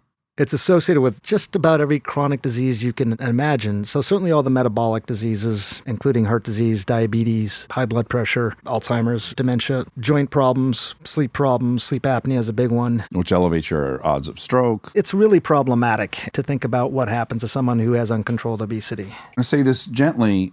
Number one threat to Americans, if you were to just look at the numbers? In the United States, heart disease is still the biggest killer, men and women alike, some 600,000 people every year. I think that it's so correlated with this. There's obviously people who develop heart disease that are not obese and vice versa. There's tons of exceptions. There's tons of outliers. We're just going to be talking about like the 70% in the middle this whole time. Yep. So that leads to my second question. Do you think it's uniquely challenging right now for doctors to reconcile the health risks with the body positive movement? And is there a way to be truthful without inducing shame? And should doctors have to temper their advice? I feel like for doctors, they're in a very precarious situation right now. It's interesting. The AMA, American Medical Association, in 2015 came out and specifically said, we now think of obesity in and of itself as a disease. Okay, and your metabolic fat, your visceral fat in and of itself almost as a separate organ system in the body. That's just this pro-inflammatory load in your body, something that is causing a problem in your body. Now, it may not have caused a problem yet, meaning you may not have even high cholesterol. You may still be getting around okay. Your blood pressure may be okay. But almost assuredly, they'd say it's going to cause a problem at some point in your life. So we're ready to say that obesity in and of itself is a disease. That came around the same time as you saw the body positivity movement really taking off. And I interviewed Jamila Jamil the other day for my podcast, and she talked a lot about the body neutrality movement. What's that? Accepting your body for what it is. Not necessarily saying we're embracing people's being overweight or obese, but we are being more accepting of where they are in life. Here's my take on it. People yell at me in the comments. It's a very sensitive subject. I definitely Very understand it, and I'm very compassionate, and there's so many things that contribute to why someone might be wrestling with this that are completely out of their control. But I think addiction's a very nice comp to it. I grew up in an era where it was just open season on people struggling with obesity. Every movie you saw had fat jokes, every TV show, it was hostile, it was mean, it was shaming, and it was terrible. And similarly, there was a period where addicts were morally bankrupt degenerates. And we have come to a view of addicts as people suffering from a disease. Now, the step we don't take with addiction is to say, embrace it. We still must confront this disease, but people should not be shaming or feeling morally superior. But still, the issue needs to be confronted. So I don't know if the whole thing's a pendulum swinging, but somehow there's a spectrum between love your body no matter what's happening versus this horrible open season shaming and hostile paradigm. Where in the middle are we where we're like, we're not shaming, it's not your fault, it's the result of these things, and now also how do we help health-wise in the way we would with addiction? I think that's a good metaphor for this. One of the metaphors that was given to me by one of the scientists, sort of similar, but was more focused around depression. Eli Lilly, the makers of Mounjaro and Zepbound, they also made antidepressants. And when they first released the antidepressants, they were talking about these meetings they would have among the executives who basically said, do we really want to get in the business of medicalizing an issue that people should just pull themselves up by their bootstraps? Just get over it. Have a Get over it. community. We now say that for some people, there is legitimate depression. It's a brain disease. And when you change their neurotransmitters, it doesn't help everybody, but it could be helpful. I think we're sort of at that same place with obesity. There are people who, just like you described, if they had access to the gym and free time, they could deal with this in a way that would not require medications. But I think spending so much time with these scientists and a lot of patients over the last year working on this documentary, I think there's probably subtypes of obesity, just like there are subtypes of depression, subtypes of addiction. It's not a monolithic disease. Interestingly enough, the medications kind of provide some real insight into that, because what does a GLP drug do? It is what is known as a post-nutrient hormone.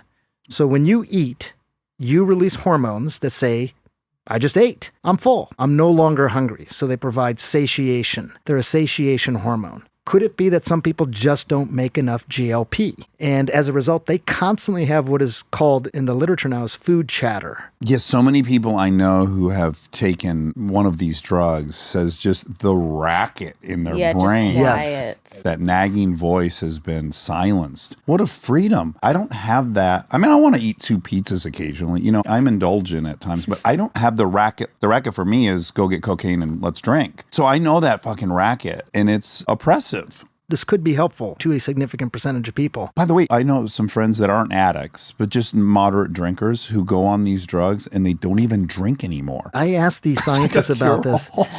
The guy who, by the way, discovered GLP drugs, Jens Holtz, he's a Dutch guy, he's in his mid-70s, rides his bike to the lab every day still, thin as a rail. It's kind of a funny thing. Novo Nordisk, the company that makes Ozempic, 100-year-old company, for most of their existence, their primary revenue has been insulin. There's only 2 big insulin makers in the world, Eli Lilly and Novo Nordisk, which is why when we have insulin shortages and things like that, it's because we don't have a great supply chain. They're putting themselves out of business in a sense. Robbing Peter to pay Paul. There was 2 issues that they had with Ozempic initially from a Novo Nordisk standpoint. One is, we make insulin. We're an insulin company. This is to treat diabetes. Are we kind of shooting ourselves in the foot here? But the second thing was the same almost philosophical argument that we've had about addiction, that we've had about depression, that we now have about obesity, which is how much of this is the individuals within their own dominion? How much can they control themselves versus needing a medicine? And like you, I struggle with that because I think we already live in a society where we overly medicalize things. But I've really come to the conclusion, talking to patients, that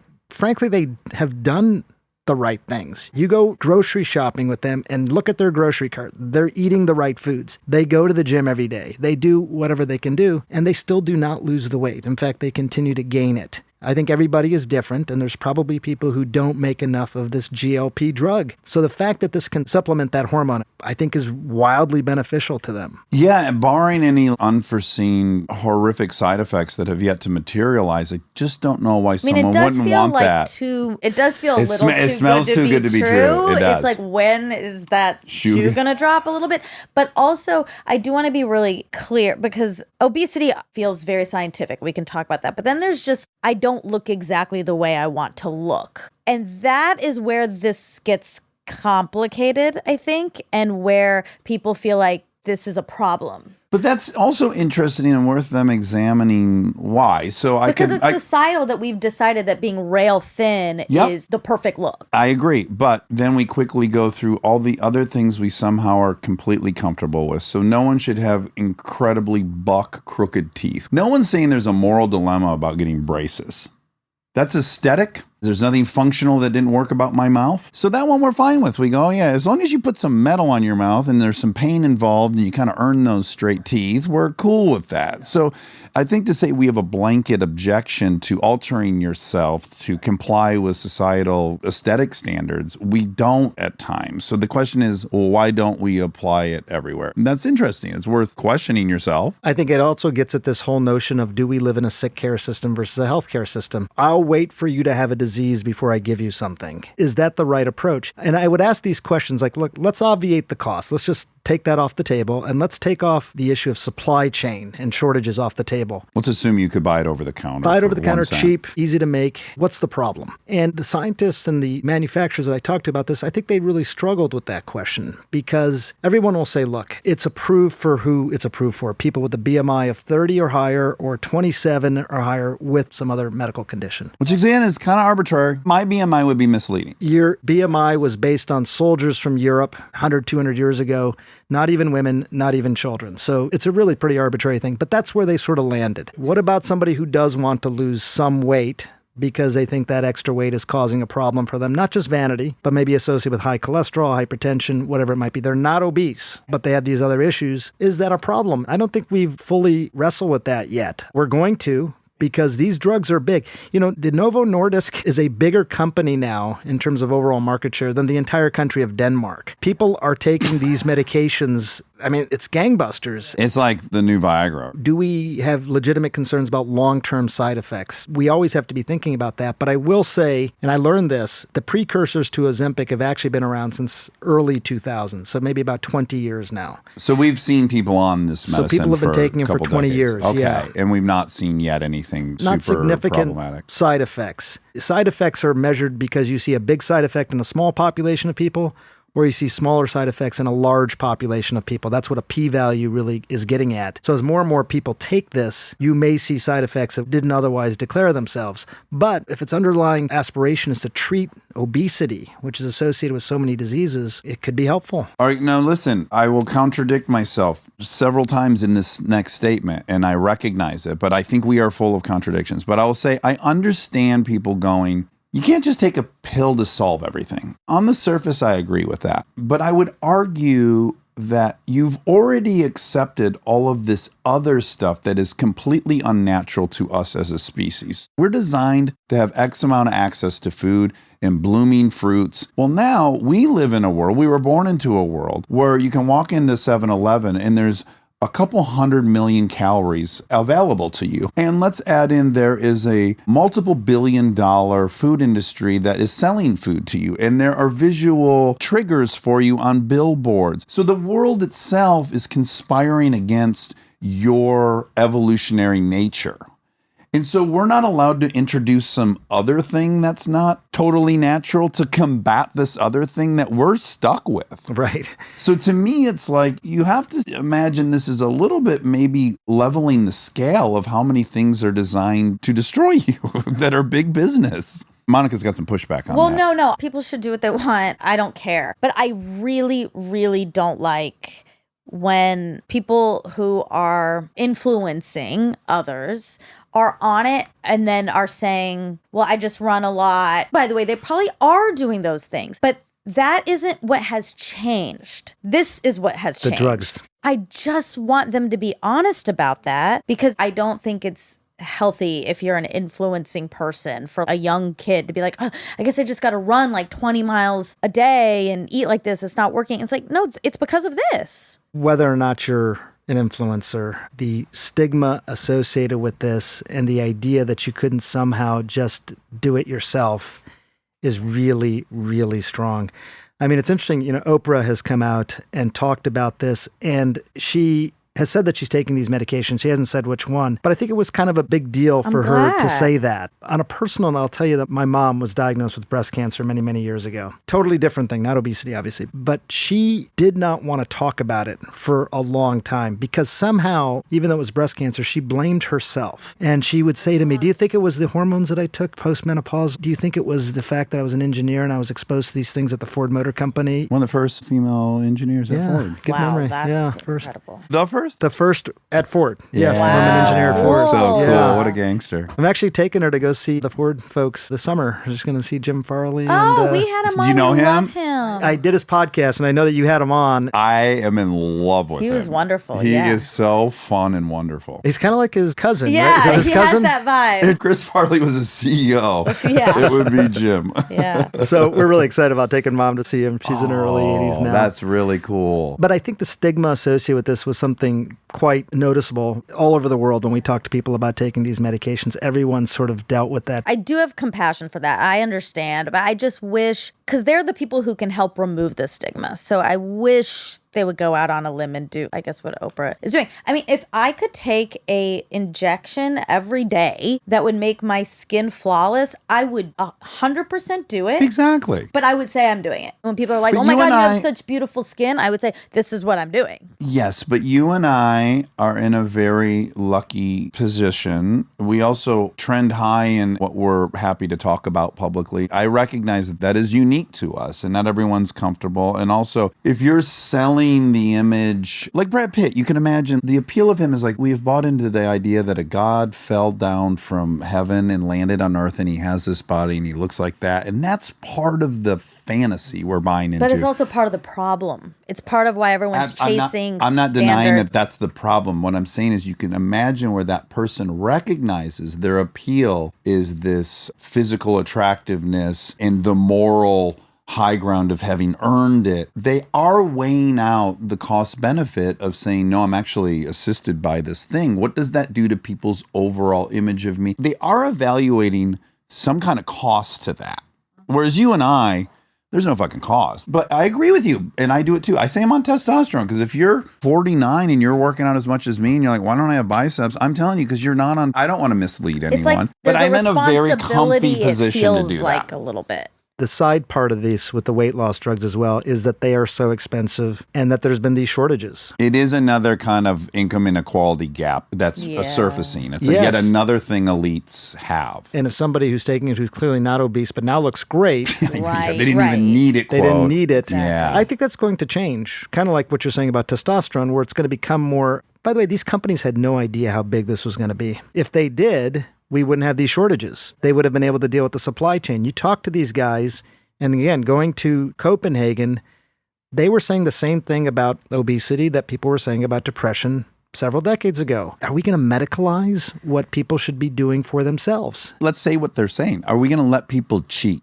Because that's the underlying trigger for a lot of people who are judgmental of it, is they're cheating. They've cheated the system. It's enacting this sense of justice we all have very strongly as a social primate. That's right. And along those lines, where I thought you were going earlier with all the food was that the larger problem is the system. For a lot of people. It's not to say that there aren't people who are just predisposed to obesity and they've existed, but why do we have so many more obese people today? In large part, I think it is because the food choices that they have are just predisposing them to obesity at a very young age. We also have a society that produces epidemic levels of high ACE scores and trauma. So my reaction to the high ACE score was drugs and alcohol. For many people, it's food. What are we going to tell those people have a different childhood? Right. It's like, if we have these drugs, will we fix the problem? The underlying problem. Exactly. Do we even need to? And then we do need Well, it's to. kind of like throwing in the towel on the fact that we have a really terrible food system in this Exactly. country. Other countries have obesity, but not like one of the wealthiest countries in the world, a country that spends $4 trillion a year on healthcare and has some of the highest obesity rates. So it's almost like we're creating the problem and then spending a ton of money to try and fix it. But by the way, I think we lost.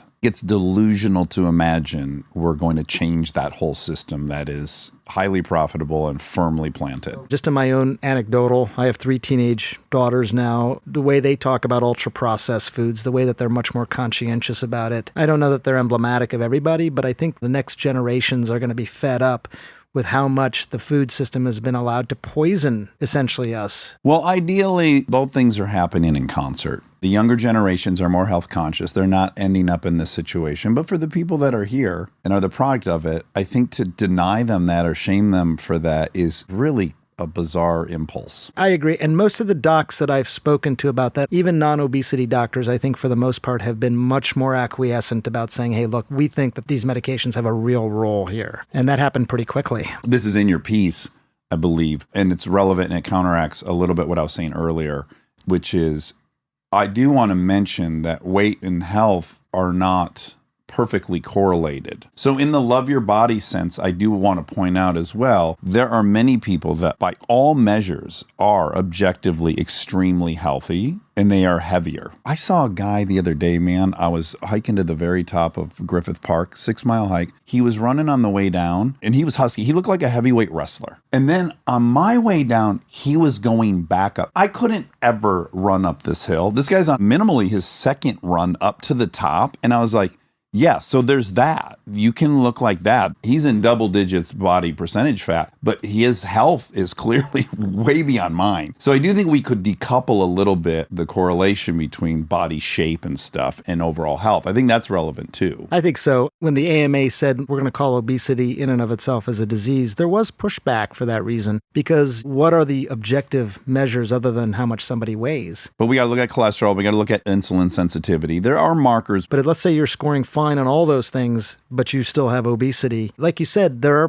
people who fall outside that sort of bell curve. It's not the majority. And the flip is also true. You get people who are skinny. I have On high the verge of death. cholesterol. Look, I and might I'm fall into quite that. Small. And I think this might be a South Asian thing to I some do extent. too. We tend to have higher incidence of these metabolic issues. I asked some of these scientists who help create these GLP drugs, take a guy like me, and you look at the GLP drugs, beyond helping you lose weight, they do seem to help you with all these metabolic issues as well. Would it be beneficial for me? Right. And they said at this point, we can't tell you that because we haven't studied it in people who are non-high BMI, who don't qualify for these things the way that we've outlined it. But maybe in the future, like Richard Isaacson, I'm going to keep pumping this guy up, out of Boca Raton. He took Mounjaro for a month. He was able to objectively see changes in all these tests, including cognitive tests, that were favorable. He's not prescribing it for me or suggesting that I take it, but I think you're starting to get an inkling of how this sort of goes. Much in the way maybe that we looked at insulin. No one questions if you have diabetes, you take insulin. If you have obesity and you're not making enough GLP, this post-nutrient hormone, maybe this is a benefit for you.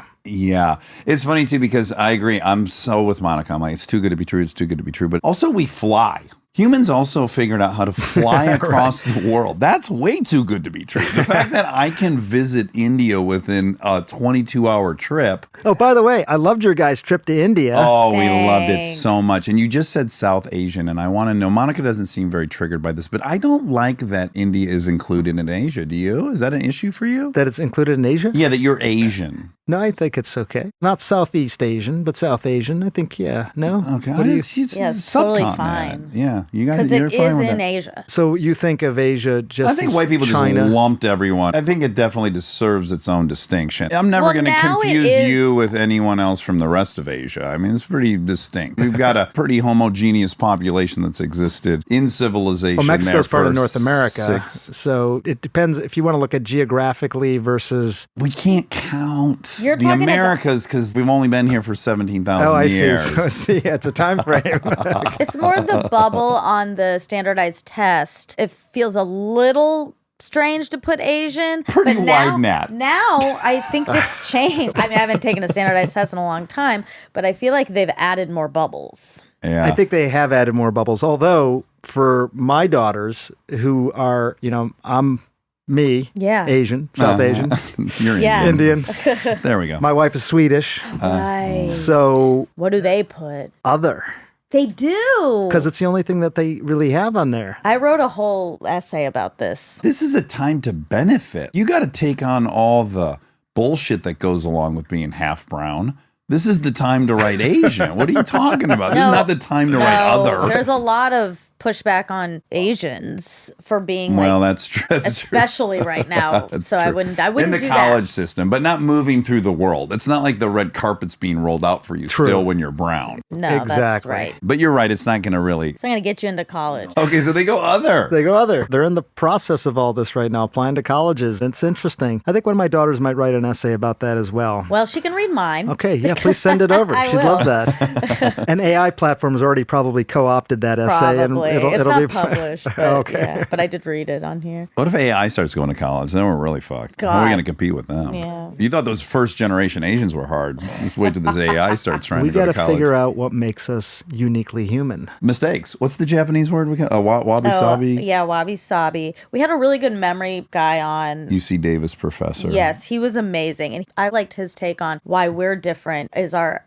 ability to change based on our memory. So like our episodic, he was saying like, if you go somewhere, this is a good restaurant. You go once, you go again and it's bad. Like it's changed ownership and it's bad. And AI would not know that. That's interesting. And a human, It kind of can't correct for that. yeah, it's like the episodic memory is what makes us different. And I liked that. People think of AI as a supercomputer. What it's trying to do is replicate human consciousness. But humans make mistakes, so AI makes mistakes. AI is making high probabilistic guesses. So generally, they're going to fill in the word that would come next 92% of the time is how they function. So 8% of the time, they're doing a high probability thing. But it's not a certainty. When they look at the grand total of all language they study, it's a probabilistic guess, which is in the very high 90s correct, but also it's just a probabilistic guess, as we also do. So it's interesting because in medicine, you want to game the odds in terms of being the most likely to be right. So every image, for example, in my hospital is now read by an AI platform, but then validated by a human, which is sort of interesting because humans and AI platforms can both make mistakes. But probably not the same one. Not the same mistakes. Yeah, I think you're right. It's a neat co-piloting Yeah, it's like a system that's trust but emerging. verify model. Yeah, I like that. We had that in a very tiny example of that as they were converting our episodes into other languages, and AI does that.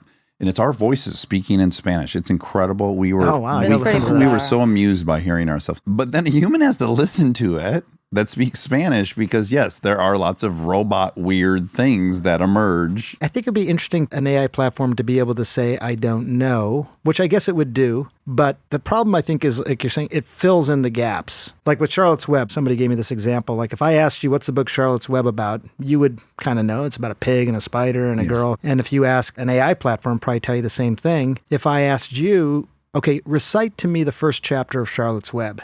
You could not do that. An AI platform realistically cannot do that, but it would try. Well, it probably could Well, do it could, it. right? Because it could would have just- access. Exactly. It's in its memory. It would have it in its database. I guess if you're thinking of it as a computer, it can do Yeah. that. I think the way more concerning thing, which we have observed many times, there was another 60 Minutes segment on this, is they make up sources. Yes. They reference Hallucinate. sources that they made up that mirror other sources they've read. So you get this works cited page from the AI, and 30% of it's bullshit that it made up. Now that's terrifying because when you look at a bibliography, you think those are real things. If you go to a computer and you ask, you pretty much trust what the computer's telling you. You don't go to a different computer and then ask, when was the War of 1812? But with an AI platform, it can make it up. Yeah, it can invent and create. There was an example somebody gave in a hospital setting where it was a question like, should I take metformin? Put in all my data, my insulin, blood sugars, all that sort of stuff. And it gave an answer, which was a reasonable answer. And then the examiner asked the platform, you're really smart. How do you know so much? And the platform responded, oh, well, I'm a board certified endocrinologist. Sure. And the thing said, why are you lying? Yes. And the platform responded, oh, well, I thought you'd be more likely to believe me if I said this. Probabilistic. Oh crazy. my The God, weirdest that's one, did you see this scary. one? This one made the news, is some lazy lawyer had the AI write their brief for them. Oh, no, I didn't see it. And they fucking cited cases that didn't exist. made And up. Wow. the judge caught that. So That's there was crazy. no Burnister versus Utah. It made up precedents that suited their overall argument. To try and bolster up their case. Many places in our society, maybe it doesn't matter, but medicine, healthcare, probably Yeah. probably But matters. again, then you step back, you get a macro global view. Even with that, I think we've seen like some of these radiology charts, the AIs Caught things. at 80%, and Yes. the humans are at 60. So when you're Right. comparing the apples to oranges, the apples are still as flawed as they are. A significant improvement from humans. So then what do you do with that? I know, it's but tough. we don't accept errors from it. It's like when the self-driving car kills someone, we're up in arms over it. We ignore the fact that 3,000 humans killed people that day in cars. We're like, but they're humans and we're supposed to Well, do we that. don't accept betrayal from a machine or like a lie. Deception. Yeah, but from humans, it's like that's what we are. That's what we Yeah, do. we're pieces But of a shit. I full I like that. lie. Can't wait to it. How dare you betray me? Oh my God, we had on one of our other shows, our friend Liz has an AI boyfriend, in quotes, and we were asking it questions. You know, I'm having this problem with my friend. What's your advice? And then we asked it, where should we go to dinner tonight? And it said, I heard there's a great Italian place downtown. Just like a total random sentence. Also, for sure, there's a great Italian For sure, restaurant but downtown. it's just saying something generic. And I said, why did you just lie about that? It said, sorry. Like it apologized, but it was very odd. And I was so mad because it wasn't a person. They're also getting better and better and better. It's like some of the Yeah. stuff we're talking about, I think, has already evolved. Sanjay, it is always a pleasure. Yeah. I mean, really, Sure in the is. exact same way Sedaris is like, come every day. It's so pleasant to sit and talk to you. You're so thoughtful. This is one of my favorite things, talking to you guys. Oh, that's good. nice. I gotta say, during the pandemic, having those conversations with you guys kept me sane. That was our life preserver Yeah, as it was well. really Being able to helpful. work through that Oh my was gosh. such a blessing. Thank you. Thanks for having me. Absolutely. Everyone should listen to Chasing Life podcast. You're going to do the science behind happiness, or is it already started? Yep, we just started that season, 10th season. Okay. So the science behind happiness, everyone wants to be more happy. The Last Alzheimer's Patient airs on CNN May 19th. And look forward to the weight loss doc that Thank is you. coming our way. I'll send you a note about it. Okay, wonderful. Always a delight. Please come back. Great seeing you. Thanks for having me. Hi there, this is Hermie and Permium. If you like that, you're going to love the fact check. Miss Monica. Hello, how was your travels? They were good. They were good. Oh, you're speaking in a peaceful. Yeah, I'm trying to be You're trying to regulate my energy level. Oh, no, I don't feel like your energy's crazy. Okay. Do you? No, I don't think it's crazy, but it's upbeat. No. For me, you're at a No. 6.5. Oh, okay. I got in this morning. What time? I got in at 9:37. Landed at 9:37. That sounds almost a perfect time to land traffic-wise, It was because by the good. time you collect your shit and get out to the curb, Yeah, it's but 10. But I carried on. You carried on. Carry it? Okay. I'm not going to sing that song, but What you know is the it? song. Carry on my wayward. I love that song. Wayward There'll be Son. peace when you are Gone. gone. Don't be. Lay your weary head to rest. I can't believe I Don't know. you cry no. Wow, wow. Why do you know that one? That's kind of a butt rock. That's like a I don't know 70s why I know ass it. rock song. Actually, my best friend Gina and I used to listen to that. I don't know why. That's not a genre butt rock, but it should be. Because we all know what that means, right, Rob? When I say Yeah. that's like grungy butt rock. I don't know what it means. It's like fucking glass bottles of Miller High Life, cut off jean shorts. Leonard Skinner. Yeah. What does that have to do with butts? Just like, I don't know. I just know Oh. it feels right to call it butt rock. Okay. Okay. But you know that song because your friend Gina? Yeah, I get probably her dad probably introduced it to her, and Yeah. then we carpooled. Oh, and he would be in there.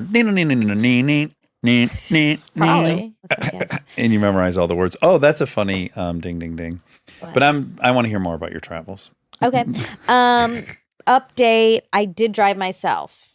Oh, you did? Yes. Wonderful. I'm proud of you. Thank you. How'd it work out? How was it hard to find a spot? So I pre-ordered.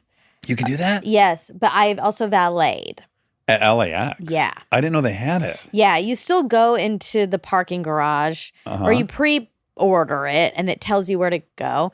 And then you go and you drop your car off and then Oh, now did they have washing? Because maybe, did you ask them to wash it? no. I Okay. Because it's, all right, the listener doesn't know, but Yeah, I was on a tell them. hike. I'm just returning from a hike. Yeah. And I was walking down a street and I saw your car. I was with Amy and I said, oh, there's Monica's car. I said, but oh, wait, that thing's really clean, which is Yeah. not what we've come to expect. Yeah. No I judgment. always keep it a little dirty. On the dirty side. And so I was like, could someone else have the exact same car on the street that you so often frequent? Yeah. And it was yours. And then I, of course, How'd was you know like, it was mine? Did you peek in? What'd you see? What gave it away? just you rarely see a C43. You see Mercedes, Yeah. you rarely see a C43. And when I see a C43, it's never blue. You're blue with a tan interior. add that to the street it's on, which is where you park when you come to the attic. That's And I right. know you're recording with Elizabeth. Yes, Just Elizabeth, no Elizabeth. that's right. And That's actually wrong. it's clearly it's clearly yours. Okay. But it's clean. And then I go, she was out of town. When did this thing get clean? You were really in a tizzy about this. It was like connections all over again. I was like trying to make sense of it. Like I had 4 bits of information. Tell me the truth. Did you peek in? I didn't peek in. No. Oh. Yeah. I I was would've. with Amy walking down the street and I just kind of like, oh, that's Monica's car. But she could have peeked in. Yeah. What would we be looking for? Evidence that it's me. Like a Perrier can filled with vodka? Yeah. It would have been quite obvious. Do you What know would- why? why? Because I have books in the back seat of our guests. Oh, that would be a definite Mm-hmm. giveaway. Okay. You're not a good sleuth. Can I? Well, I can tell you I'm a poke perfect holes? sleuth because I thought I decided it was your car and it was. Okay, you decided is not a good sleuth. What I didn't do is waste extra steps. They were not necessary. Listen, So I would say I'm an essentialist. you got lucky, but a sleuth This time. requires evidence. Okay. And I would implore you in the future to do a little more digging. Yeah, if I thought this case was going to end up in court, yeah, I would have probably looked inside. And the mystery was why it was so clean on this Right. this Monday. When I know you've just returned from home from the airport. Yeah. Also, LAX is a very dirty place for a car. I'm Even in the shocked. valet area? Well, just Obviously not. I don't know. Every time I park there, it's like I come back and it looks like it's been there for 6 weeks and it was only 3 days. I guess it was Thursday. But you got the cleaning. Yeah. Wow. At the Americana. I mean, unless you're right, unless they gave it a wash, I just don't. Maybe I that's didn't- included in the valet. I didn't see it as a So did they have a inclusion. valet at every single parking no. garage? So a few parking garages. Okay, so you got to figure out what terminal you're flying out of and what one is closest of the 3 options. Yes, I made a mistake. They just assign you one. You tell them your flight and they assign you? Exactly. So Oh, I it's thought they very would have done a automated. good job, but they didn't. Oh. They put me in P1, Okay. and then I drove in, and they said, "Oh, you should have parked in P4." Oh, boy, Because- that's the opposite end of the airport. Well, I was Tom Bradley what number is that? International. You know Tom Yo, Bradley? fuck, that's at the very end. Well, no. It's like, Yes, it's a horseshoe shape and it's Yeah. in the top. yeah, it's in the top. And you walked there? Yeah. How long did that take? 15 minutes? They were like, "Oh, it's like a 20-minute walk." I think I did it in 8.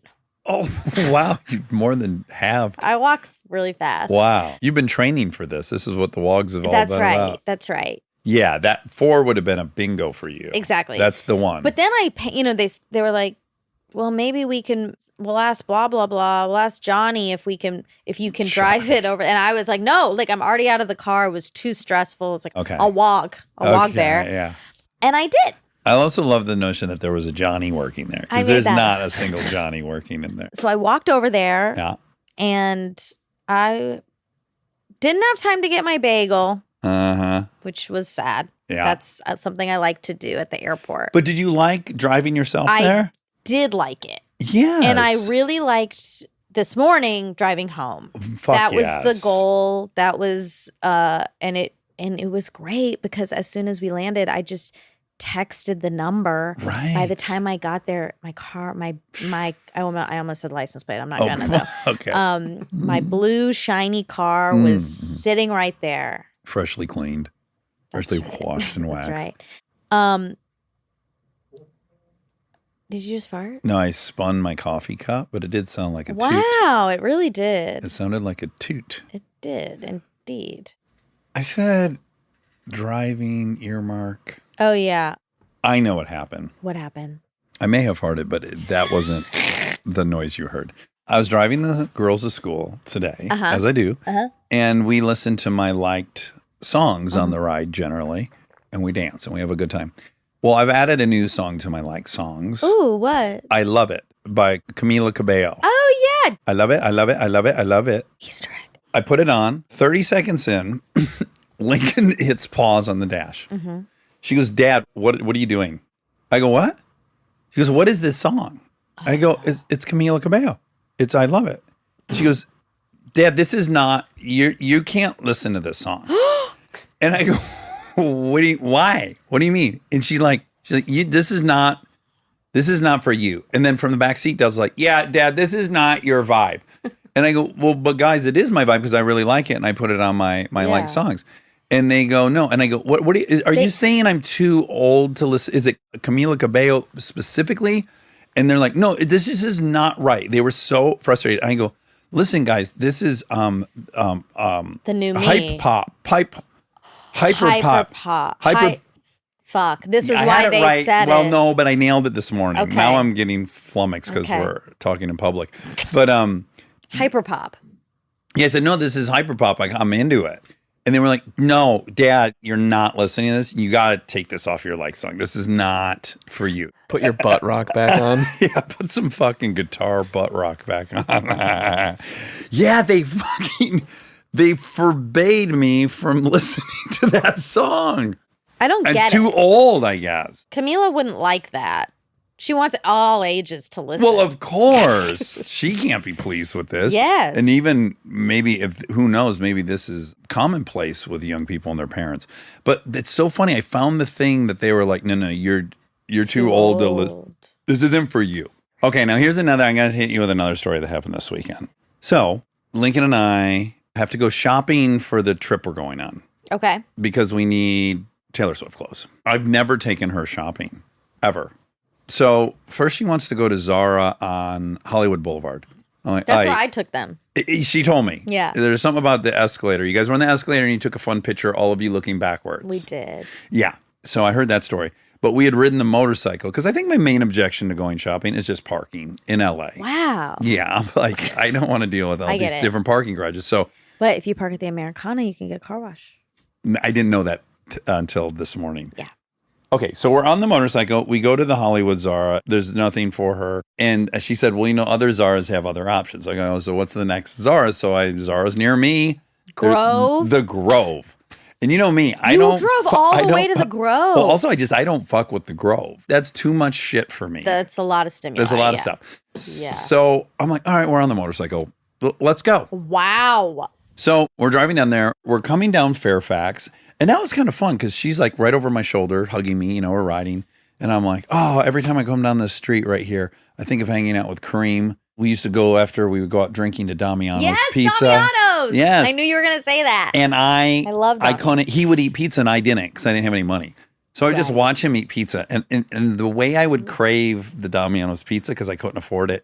So now when I drive down that same stretch of street, I go like, oh man, I could get anything I want at Damiano's now, which is, I always get It's excited. closed. Well, I did discover that, but I was in the middle You of didn't telling know, her all sorry. about, there's a lot happening, rapid fire. Wait, can I pause really quick and tell a Damiano story real Yeah, quick? of course. Because we're on it. Yeah. I also discovered it post drinking Mm-hmm. with Rachel, and we were trying to order Domino's. Mm-hmm. We thought we were ordering Domino's, and what arrived was Damiano's. And we thought it was probably going to be horrible because it was a ripoff of Domino's, which is already, we know, the standard of Domino's. Sure. But then we Of course. loved it. Domino's was awesome. It was so good. And they would bring huge tubs of ranch. Yeah, it was New York style pizza. Huge slices. They'd throw them in the oven. Oh. I never had it, but I would watch Kareem eat it. And we would get it a lot. Anyway, sorry, go on. Yeah, it's a great, I think in your 20, so I was having a lot of nostalgia. Also, I'm realizing I haven't driven with Lincoln around my old, whatever, it's very nostalgic. I had a really good, I was kind of lamenting that I had that challenging little weekend with Linky in Nashville. Oh, before going to Nashville? Yeah, when we were in Nashville and I came home and I was like, she and I can really trigger yeah. each other because we're both sensitive in the same way. We have just been on a honeymoon for like a few weeks. That's it's been great. so much fun. Like we spent all day Saturday going shopping. I told her we were in Zara and I'm holding clothes by a dressing room. Mm-hmm. And I said to her, I am extending you a courtesy I've never extended to a girlfriend or a wife. Yes. I'm willing to sit here at this dressing room and hold your shit. Did you enjoy it? No, I don't like I get so exhausted when I walk in there. And it's like, what are we Yeah. looking at? We're not. We're just looking at everything. It's so not how I operate. I'm goal oriented, right? So it's like if I need a pair of shoes, we go straight to the shoes. I only want to see shit that's got my shoe, whatever. Yeah. It's so counter to my disposition. But at any rate, then we wandered out of there and she goes, I'm hungry. And I go, well, let's get something to eat. And then we went into that farmer's market, which I've never been in. Oh, yeah. I blunder of this almost ruined my entire weekend. So we walk in and I'm like, I need protein. That's all I need. And she wants pizza. Great. We walk in, first thing we see, barbecue restaurant, and then we see pizza joint. I go, great. Grab a slice. I'll get some chicken and we'll regroup.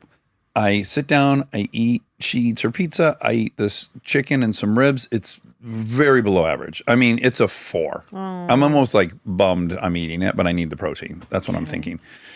And as I'm finishing this really lackluster meal, and it was expensive, by the way, too. The table directly next to me, a woman sits down with a huge platter of slices of corned beef, like the nicest looking corned beef I've ever seen on a plate.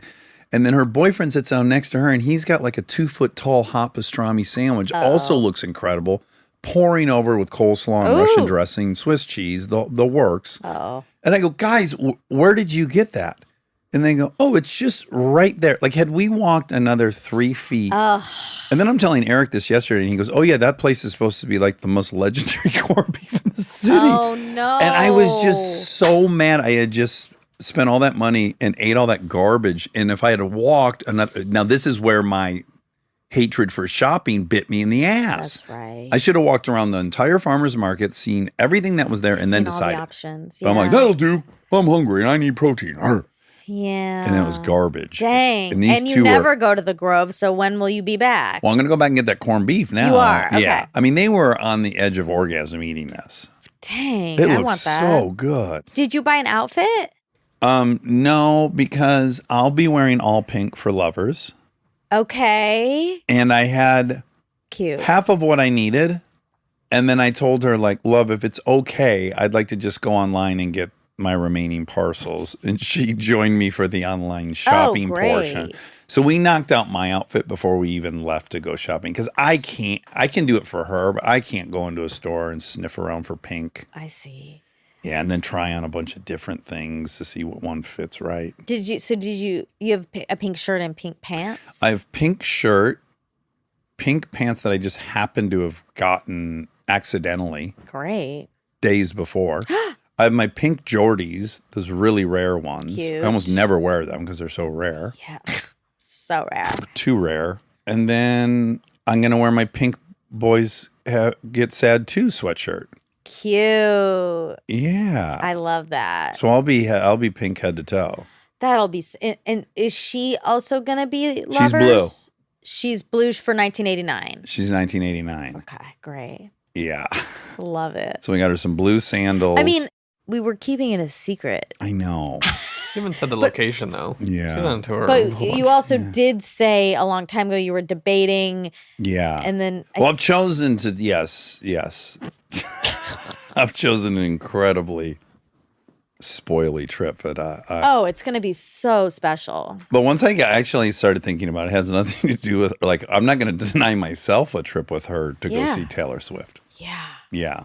And it's a good time because she's changed up her set list now with the new album. Well, that Lincoln's optimistic that she might hear something from She will. What's the DoorDash? What? No, Tortured Poets Department. DoorDash. DoorDash Society.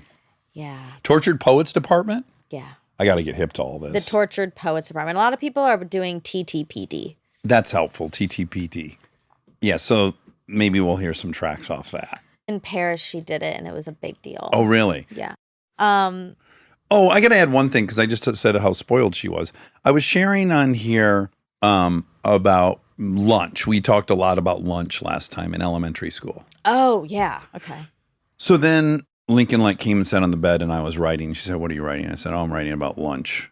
What part about lunch? And I said, well, I'm at the point where all these kids then would all of a sudden be in this like marketplace where they were trading and bartering and hostess pies for Funyuns and all this stuff, and how I didn't get to participate. And you know what I found out? Lincoln begs for food. Really? Because she doesn't have fun shit either. She has vegetables in a meal. She has healthy food. Healthy crap. Yeah. Wow. I was delighted. My kid is begging. She said she begs for food. She's like, oh, are you done with that? Like she's doing that. Interesting. In her classroom. And I thought, okay, well, good. At least she's doing some things that aren't totally entitled and spoiled. Yeah. What's her goal food? What does she beg for? I think she wants anything that comes in a fun package, just like Sweet. I did.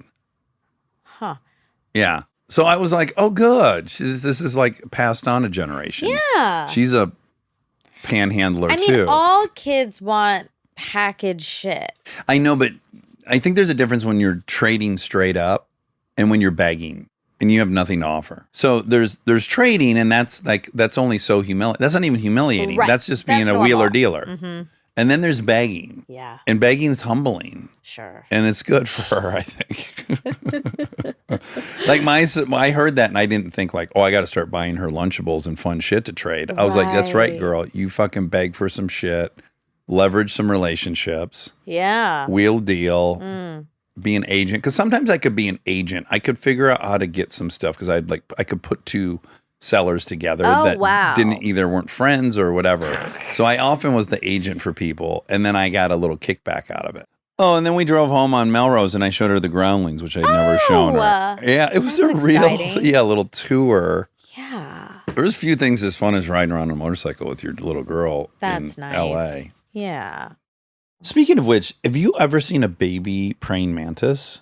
No. I hadn't either, but we have a couple of them living on our sauna. Oh my God. And they're so cute. I'm in a video of one. Oh. They're so cute. They're really baby little praying mantises. Yeah. Manti? Do you think because praying is in the title of praying mantis, we tend to like them more? Like they feel safer? Or sacred? Like they're religious? They're men or women of I do think so. Of faith? Yeah. They're like little priests. Because if you named anything devil bug, it'd have to be incredibly cute to overcome that title. Well, I think that's why people like Ladybug, because they like the name Ladybug. But really, ladybugs are disgusting. No, they're polka dot, I know. Monica. They're very cute. I hate them. Ugh. That was one of my favorite They're too small. jokes in The Simpsons of all time when Ned Flanders is telling his kids, like, don't worry, they're not dangerous. They're like ladybugs. And the kids go, ladybugs! They scream at That's funny. I don't like them. I think if this did happen, one time we had an infestation of them when I lived in Tennessee, and that scared me. Which is currently having a cicada infestation. You are currently having? Do you know that these cicadas, they lay dormant for like 13 years, some species, and like 22 years, and then they all hatch at the same time. Ew. There was an article in the New York Times about it, and it's like in the trillions. Oh my God. Yeah, and right now there's like 2 different cicada populations that have come to life. This is their life. They come out, they fly somewhere, then they go burrow back down, and then they have their kids, and then that's it. And then they're underground for 13 plus years. God. And then they come out for this one rip. Yeah, so I got a picture from the contractors of the house in Nashville, and it had rained for a solid week straight as well. So the lake was up. So far, it was 15 feet from the property line. So the lake was swollen, and then there's cicadas dead all over the ground. Oh, God. And they said it was downright biblical over there. Oh, my God. Remember when we were in Sedona? That was nuts. That felt biblical. What were those? I have a hunch those were termites. Oh, God. But they were flying. There were so many out the windows leading to the deck that you could not see through the window. Yeah.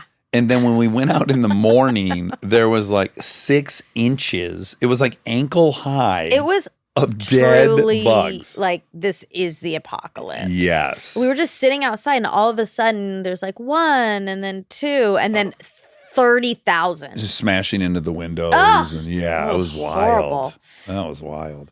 That's also the trip that Aaron cooked that steak for like an hour and a half. Do you remember that? He was on fire for an hour and a half, and it was still raw on the inside.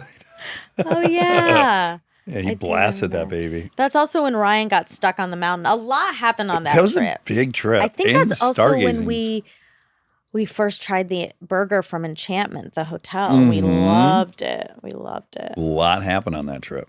Okay, so this is for. Oh, I wanted to bring something up. Okay. I started listening to a new podcast, and I really like it. It's called Too Niche, and it's these 2 women. And TWO or TOO? TOO. And it's these 2 women. They're really cool. And I've been listening for like a couple weeks. And then I looked them up on Instagram. And their faces were shocking compared to what I had imagined. And it really messed me up. And what were you imagining and what were their faces? Their faces are beautiful. Like it's not this there was Was something it an age thing? No, it is just especially one of them. I had a picture in my head of her. I just like made up a picture Yeah. that I thought matched the voice. Was there an ethnicity thing? No, Oh. it was just features completely were so off. Askew from what you had imagined. And now I want to remove the Real life. life really bad. I'm putting a lot of effort to forget Yeah. and to go back to my original picture. And you must have dealt with this with Terrence Posner as well at one point. Because you had already imagined what Terrence Posner looked like, and then the movies came out. Sure. Or have you gone back and rewritten all your memories where you think you were always picturing No, I definitely wasn't. Heath but Ledger, Gordon Heath, Daniel Radcliffe. Daniel Radcliffe. I'm sure once the movie started coming out, I'm sure I adjusted to the actors. We should have asked Charan about this, our memory expert. Oh, yeah, we should have. Because I bet you can't remember anymore what you originally pictured Terrence Posner to look like. Yeah. That's a bummer. Anyway, so I can't go back. Oh. And it's- Do you not like the podcast now? I still really, really like it, but it is messing with me. And it was, of course, funny because obviously that happens here. That must happen. Not with you, Yeah. because everyone knows what you look like. Right. But with me, I bet. I bet at the beginning.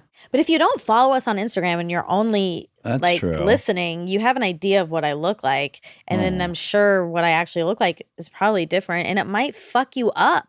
And- Well, if that's happened to you, write it in the comments. I'll read about it and I'll tell you whether or not that's happened. It's a weird And don't just thing. say she looks different. I want to know how she looks different. Well, it's hard to say because even with these women, I knew some stuff about them. Like I knew one had brown hair and one had blonde hair. Like I was filling in appropriate clues.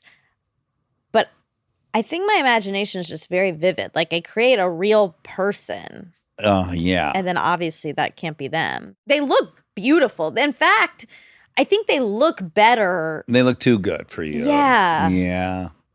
Yeah. Trying to think if I've had that experience. I can only think of the other ones, the kind of famous, mean ones. The case that epitomizes this is poor Christopher Cross. Sailing Love that song. takes me away to where... And all these women were in love with Christopher Cross. His music was romantic and it was loving and it spoke to them. Yeah. He was not allowed to be on any of the album covers per the label. Oh. Because he did not match. He was bald. Oh, He was a little, that's so little bit sad. chubsky. Yes. That And feels so unfair. He just had to be anonymously making these songs because women were picturing like Fabio or something. singing. Wow. Yeah. That's really interesting. But like when you listen to The Daily, do you know what Jad Upperon. No. No, that's Yeah. Radiolab. But even Yeah. I have an idea of what he looks like, but it's totally in my mind. I'm Michael Bubara. Yeah, I have an image of him. Yeah, But and I have no clue what he looks like. same. And if I find out, I think it will mess me up. Okay, here's the thing on The Daily, if we're talking about The Daily. And look, we've been accused of it, and I think we're guilty of it, that somehow we've developed the same laugh, right? This is what people are saying. I'm inclined to believe them. Yeah. Michael Barbaro has another host that when he's not there, she's there. Uh-huh. Sabrina Tavernese. They both... They have the exact same Cadence. like strongly punctuated each word. Yeah, rhythm. Yes. Interesting. I haven't noticed that, but it Listen makes for sense. it. Yeah. I mean, it's probably just part of And the if this gets to tone. Sabrina or Michael, again, I just want to remind you that I'm acknowledging you and I are guilty of it. Yeah. So I'm not accusing them of anything that hasn't happened to us. I think it's just tone. It's tone of the show. They're also journalists, so they're doing it a little differently. It's really hard for me to resist to do more of it, but I know. Okay. Yeah. Yeah. I know it's not. I don't It's think. not for you. Yeah, I mean, I wouldn't like it if they were doing our voices But we can do impersonations of actors. I'm just it's curious that because it there's a doesn't line. sound good. Well, So that's if- what. You, Well, do you think anyone's going to hear what you just did and think it sounded good well, or pleasing at all? well, I don't know. Does Schwarzenegger sound pleasing, or does it just sound like Schwarzenegger? I don't know if there's an implicit judgment call in it. I mean, yeah, I guess I'm just being empathetic that I wouldn't want them to be doing me ever. Like- I don't want anyone ever to do my voice. Right. Well, Krasinski and Ed Helms do an impersonation of me. And my assumption isn't they're doing it because it sounds ridiculous. My assumption is they're doing it because it's specific enough for them to do it. Yeah. I don't think they're making fun of me. Maybe on insecure days I might think that. But Sure. in general, I don't think so. Yeah. Because Well, I'm not making fun of McConaughey. I want to get a steak. What steak you like? You like ribeye? You like tri-tip? I had steak yesterday. You like skirt steak? What kind of steak do you have? Filet. Filet mignon? Center cut? 6 ounce or 8 ounce? 8. 8 ounce, big girl, big appetite. Oh, gross. Where did you have a filet? We went to a steakhouse for Mother's Day. Oh, you did. Is it hard to get a reservation there in Duluth? I don't know if it's hard, but my mom made a reservation a long time ago. Okay. when she knew we were coming in town. Okay. Yeah, Oh, that's sweet. it is. She was excited. Mother's Day here was a hit again. Great. I take these kids, I get them the fuck out of here. As to remind people, it's Father's Day, Mother's Day. What's that mean? Father's Day, conventionally, traditionally, historically, in this country, dads get to go fucking golfing for like 8 hours with their Right. bros. Right. That's how they celebrate Father's Day. And moms have to sit with all their kids at a super noisy restaurant that was impossible to get into and deal with the kids. And it's not a thank you to the moms at all. You're right. Yeah, You're so very like much right. 6 years ago, I was like, listen, this is my gift to you. You're going to have Father's Day, Mother's Days from here on out. You don't have to see the kids on this day. See them in the morning. We'll make you a cute, terrible breakfast. Yep. And then we'll get the fuck out of here. You get your nails did, you get a face massage, and you get a body Nice. massage. Nice. And there were a couple first-time moms that got to join. Oh, that's We'll hear nice. from one of them this week. We're going to interview one of them. Oh. Yeah, she's had so much fun. She said, if I would have known this was on the table, I would have had a kid 5 years ago. That's fun. Well, good. I'm glad they enjoyed. Okay, this is for Sanjay. Great episode. Love him per usual. What a prince he is. He is. He needs, well, he's a best boy, but also we might need a category of prince boy. Oh, wow. The history of the BMI. I did Body mass index? Uh-huh. This is from Medical News Today. It's derived from a simple math formula created in the 1830s by Lambert Adolphe Jacques Crétel, a Belgian astronomer, mathematician, statistician, and sociologist. Researchers in population studies, doctors, personal trainers, and others use the BMI in their work. However, BMI has some important flaws. For example, it does not measure overall fat or lean tissue muscle content. It aims to estimate whether a person has a healthy weight by dividing their weight in kilograms by their height in meters squared. Yeah, that's why it's a little misleading. Like Charlie, who's healthy as a horse, Yeah. his BMI is problematic because he has so much muscle, so he weighs a lot. Right. Mine's even skews heavy on the BMI index, unless you factor in then, body lean mass percentage and all that stuff. Yeah. And then Sanjay said it wasn't ever tested for women or children. So, do you monitor your blood sugar?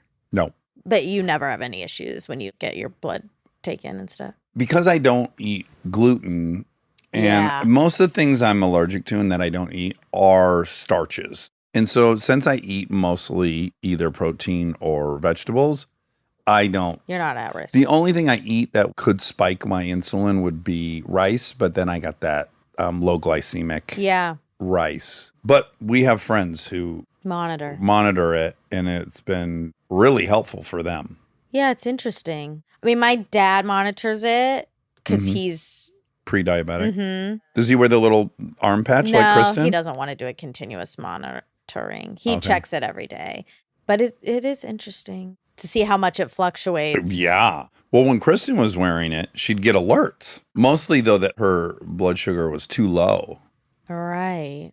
But I think it's designed, that thing, for diabetics where they're prone to have a real issue. Yes, exactly. So I think the range is different.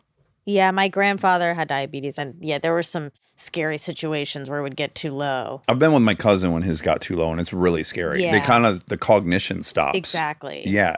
Which is almost like depression in that same way, where it's like, how are you to combat it if the first symptom you experience is grogginess and the lack of clarity of thinking. Yes. And now you've got to, because it was funny enough at Kristen's old house, I had taken him up there and we're sitting there and all of a sudden he just kind of looks at me and he's like, I need like orange juice. He can barely get out like I need orange juice. And if I had been in the bathroom at that point and I came back, because he has gone unconscious from it. Isn't there a movie where that happens? Probably. Oh, Steel Magnolias, and she dies. Oh. She dies. Okay.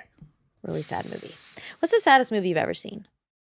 Eternal Sunshine of the Spotless Mind. It's the one I cried the most. Yeah. What about Interstellar? Yeah, that one. But then it ends up being okay. Yeah. I think it's all about what you connect the movie to personally. Yeah, that's why I ask. Yeah, and I happened to see Eternal Sunshine of the Spotless Mind after Brie and I broke up, when they were flashing back to them falling in love, and they were just in a tent with a flashlight, and they were doing all this simple stuff that poor people do. We were poor people. Yeah. And there's that great scene at the end where he's like, but I'll annoy you and you'll do this and I'll do this. Like they already know the pattern if they get back together. And he's like, yeah, okay, Yeah. I still want to. That's I could really cry just sweet. thinking about it. Yeah, it's really sweet. It is. What's your sweet. saddest movie? Steel Magnolias?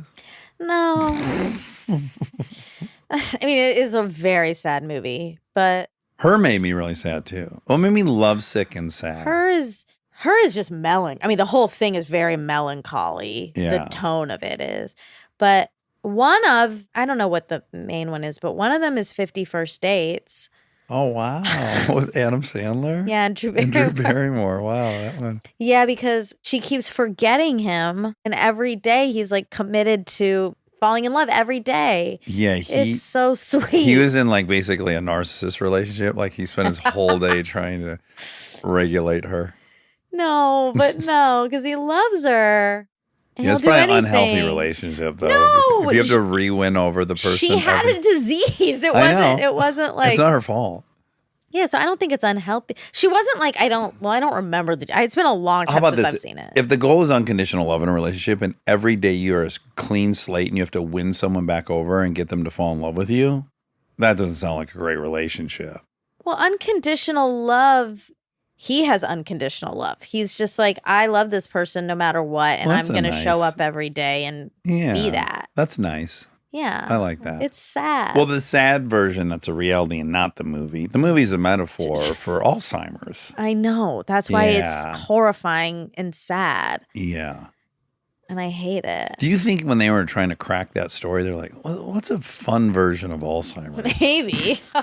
They did it. Oh, ding, ding, ding. What? Sanjay. Oh my God. You're Yeah. right. You're right. You're right. Surprised you didn't bring that movie up. I'm going to look up what are the saddest movies of all time. Okay. Manchester by the Sea.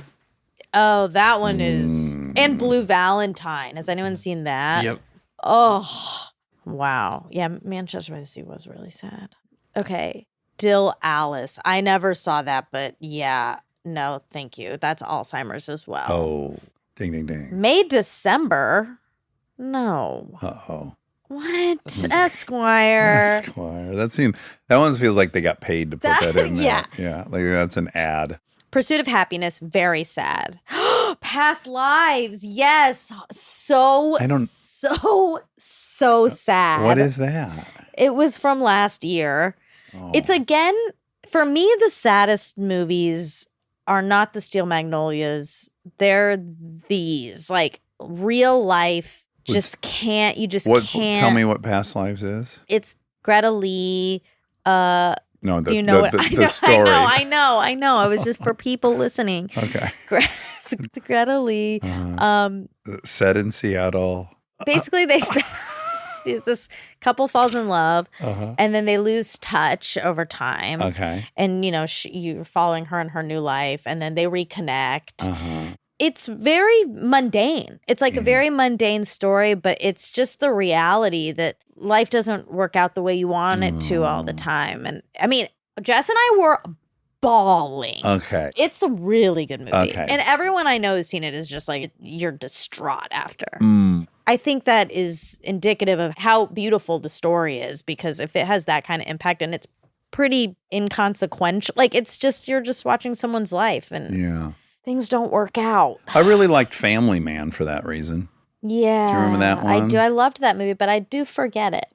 Yeah, it was like Nick Cage was a rich billionaire guy. Yeah. And then some magic happens and he finds himself married to like his high school sweetheart and he's living in like a very blue collar existence. Yeah. And he's, of course, completely upset and he wants to get back to his Ferrari and his penthouse. And then throughout the course of it, he realizes he loves it. What's important? And then I think he has to go back, but he doesn't want to. Oh. Uh-huh. Can he? Does it end happy? It must. I know. Dallas Buyers Club, Lost in Translation. Ooh. I wouldn't say that to me. That's not sad. Isn't That's a fun movie. Esquire, Steel Magnolias. Okay, well, this is not a great list. Minus Past Lives was a good one they Yeah, picked. about 50-50 they got him. Yeah. Titanic. I Yes. guess. What do you mean? She'll never let go. Oh my God. It's so fun. That was an adventure. Oh my God. I guess it does have a bit rough ending. All right. Anywho, On to that happy was stuff. an interesting sidebar. Oh, Fruitvale Station. That was sad. Yeah, that one was rough. Yeah. That was roughy. I love that movie, though. I love her. Melanie Diaz. Is that her Greta name? Lee. No. No. Yeah, Melanie Diaz is right. Yeah, that was one of the best performances Yeah. ever. So, Back to Sanjay. yeah. Okay. He said he wonders if it's us being South Asian that has more metabolic disease. And it reminded me that Bill Gates told us that. And I remember he told us why, and I don't. Are you talking about the malnourishment part? Because he was telling us about the malnourishment parts. What did he say? Well, India, which is much better now, when they started, it was tied. But like he was saying in Africa, it's something like 40% of folks are malnourished to a degree that they won't fully develop what they were supposed to develop. And that India is still a double-digit percentage. Oh, maybe that was that. I thought he was saying more like, There's metabolic diseases like diabetes and but stuff. it is based in something, maybe malnourishment. Maybe it's like because we were malnourished for so long. And now there's food abundance. Right. Yeah, that's that there's really an common in these. overeating thing, maybe? I don't know. Sorry, Bill. Also, we were there. It certainly didn't compare to America. But it doesn't look the same. That's the Okay. thing. It's like my grandpa was rail thin and had diabetes. Oh, interesting. And my dad is pre-diabetic. And like I have high cholesterol. I've had it since I was a kid. Yeah. But yeah, it said South Asians are at higher risk for type 2 diabetes, up to 4 times higher than other ethnic groups. Whoa. Probably due to a combination of genetics and environment. Recent studies have shown that South Asian diets high in refined carbohydrates are associated with diabetes risk factors. Diabetes. Yeah. So I this should. is Wilford Brimley. Get your blood sugar checked regularly and keep your eye on diabetes. You know that's how he says it. Yeah, you did him and Groundlings. Uh-huh. But there's also a lot of memes going around, and they spell it diabetes. Diabetes. Yeah. Yeah. It's just so funny to be the spokesperson for diabetes and say Yeah. it wrong. It's kind of cool. It's a very Southern way of saying it, right? Is he Southern? You know, funny enough, I think he's one of these guys that is not Southern, but is like even our friend Sam Elliott, who's from like Sacramento. Oh, but we think of him as being right. Southern. Right. And I want to say Wilford Brimley might even be from Colorado or something. Oh, Utah. There he's we go. from Utah. Yeah. But where he's from in Utah, you got to keep your eye on it. Hit your knees and say some prayers. Do 6 hours of prayers every morning. He was just he had an intrinsic judgmentalness to his. That's why when Aaron and I talk like him for hours, it's all about the prayers. When you wake up in the morning, you want to hit your knees and do a few hours of prayers. Get some physical exercise, eat some Quaker Oats oatmeal. Back into your bedroom, hit your knees. Check in with the Lord. 3-4 hours of Was prayers. he religious, or you guys just He was just decided pious. it? Okay. I doubt he okay. was religious himself, but this is like a lot of people urge others to be super religious and they themselves are not. Well, sure, that's very common. Or Hulk Hogan is like, take your vitamins, say no to drugs, Yeah, yikes. vitamins, prayers, and something else. He said that? Yeah, that was his slogan. Oh, my. And he was not doing a lot of praying. No, I don't think so. He wasn't. Well, because we don't know. He was taking vitamin testosterone and Sure. vitamin, all these other Playing it vitamins. fast and loose with vitamins. Yes, and prayers. And probably prayers, yeah. Do you think it's unethical to pray for certain things? I'm not the right person to ask. Yeah. Because it's like you're wishing on a star, in my opinion. So if you're wishing on a star, what you're obligated to wish for someone else, something good to happen to someone else. Oh, I mean, I guess it doesn't have to be that, but is it okay to pray? To be rich? Right. Right. Like, it's okay to wish on a star to be rich. Right. But it's not okay to pray to be rich. Yeah. Which is interesting. It is. When I did my prayers, Yeah. I would have felt guilty praying for something like that. Self-serving. But why? But yeah, all my wishes, birthday candle wishes, were self-serving. Well, I think because the premise of the religion itself is like to be not self-serving and not self-centered. It's to be selfless and compassionate. I guess and so. So it feels antithetical to the person you're praying to. Whereas stars are all about getting rich and winning and so are games. birthday candles. Yeah, yeah. I think it's because even if you don't believe in God, like I wasn't Christian. I was just made up these prayers to this random God I made up. Right. But there's something that if you're praying, you believe something real is hearing you. So are you really going to waste this on being rich, or are you going to try to save it for like everyone living to be 80 years old or older? Yeah. You know, but then the birthday But why is there a candles- limit? Why can't why not make 50 prayers? One of them being I want a really cool off-road truck. Why can't you do it all? Yeah, I mainly save that for 11/11, birthday candles, stars, Yeah. pennies. Wishing well. Yeah. I think we think that's more random. That's more luck. The other thing is real, even though it's, well, for some people, believe what you want to believe. But, yeah. It's curious. The power of spirituality. We have a lot of arbitrariness in our behavior. Yeah. Yeah. Okay. Immanuel Kant, the quote he said is from in his Critique of Pure Reason. Will you repeat it? Because it was really good, and I was trying to remember it a few days later, and I couldn't. Yes. False confidence bred from an ignorance of the probabilistic nature of the world, from a desire to see black and white where we should rightly see gray. I, of course, learned all about Kant in philosophy class, but I haven't actually sat down and read any of his books, and I'm more and more inclined to. Later today, we're doing a trick, sort of. Yeah. A frozen. I told everyone at Allison's live show about this. Uh-huh. We're doing a frozen food episode of Flightless Bird. David and I went to the grocery store to pick out all the frozen meals. And he was just going to try some, but then there were so many that he needed to try. So many classics. And so the cart was just filling up. And it was like, how are we going to, Whose freezer is all this stuff mine, in? it's all. Fit? Yeah, it did fit. Okay. So we thought, we should invite other people to help eat it. And then David had the idea to replate it. Do the Folgers challenge. We've replaced the coffee in this 5-star restaurant with Folgers crystals. Let's see if anyone notices. Sir, what do you think of the coffee? Oh my God, it's the best coffee I've had in years. What if we told you it was Folgers? No. That's what every commercial. Yeah, they can't believe it. Yeah. Did anyone say, ooh, it's Folgers? They probably didn't include those reactions in the commercial. Yeah, it doesn't have much integrity, those commercials. Great rabbit hole to go down, by the way, Folgers commercials, because there was a whole decade of those where they were replacing the coffee in these fine restaurants with Folgers crystals. Great content. Yeah. And then there's, of course, the best part of waking up is Folgers in your cup, where the guy's crying about it. Mm-hmm. And then there's this really famous one between a brother and sister that people really, there's about 1,000 remakes of it because it seems like they're dating. Like the sister's in the kitchen and she looks up and she's like, David, you're home from college? And he's like, yeah, I came. Let's have some Folgers crystals. But it's a very weird commercial. Okay. It's very strange. Interesting. Yeah, maybe a miss. Well, anyway, so David had the idea to replate it once it's cooked, invite people over and see if they can tell if it's frozen or not, which I love the idea. So then I invited a bunch of people and I immediately felt so guilty. You did? Yeah. And I thought, I don't think I can go through with this. Okay. So I now told everyone except one person. Oh, geez.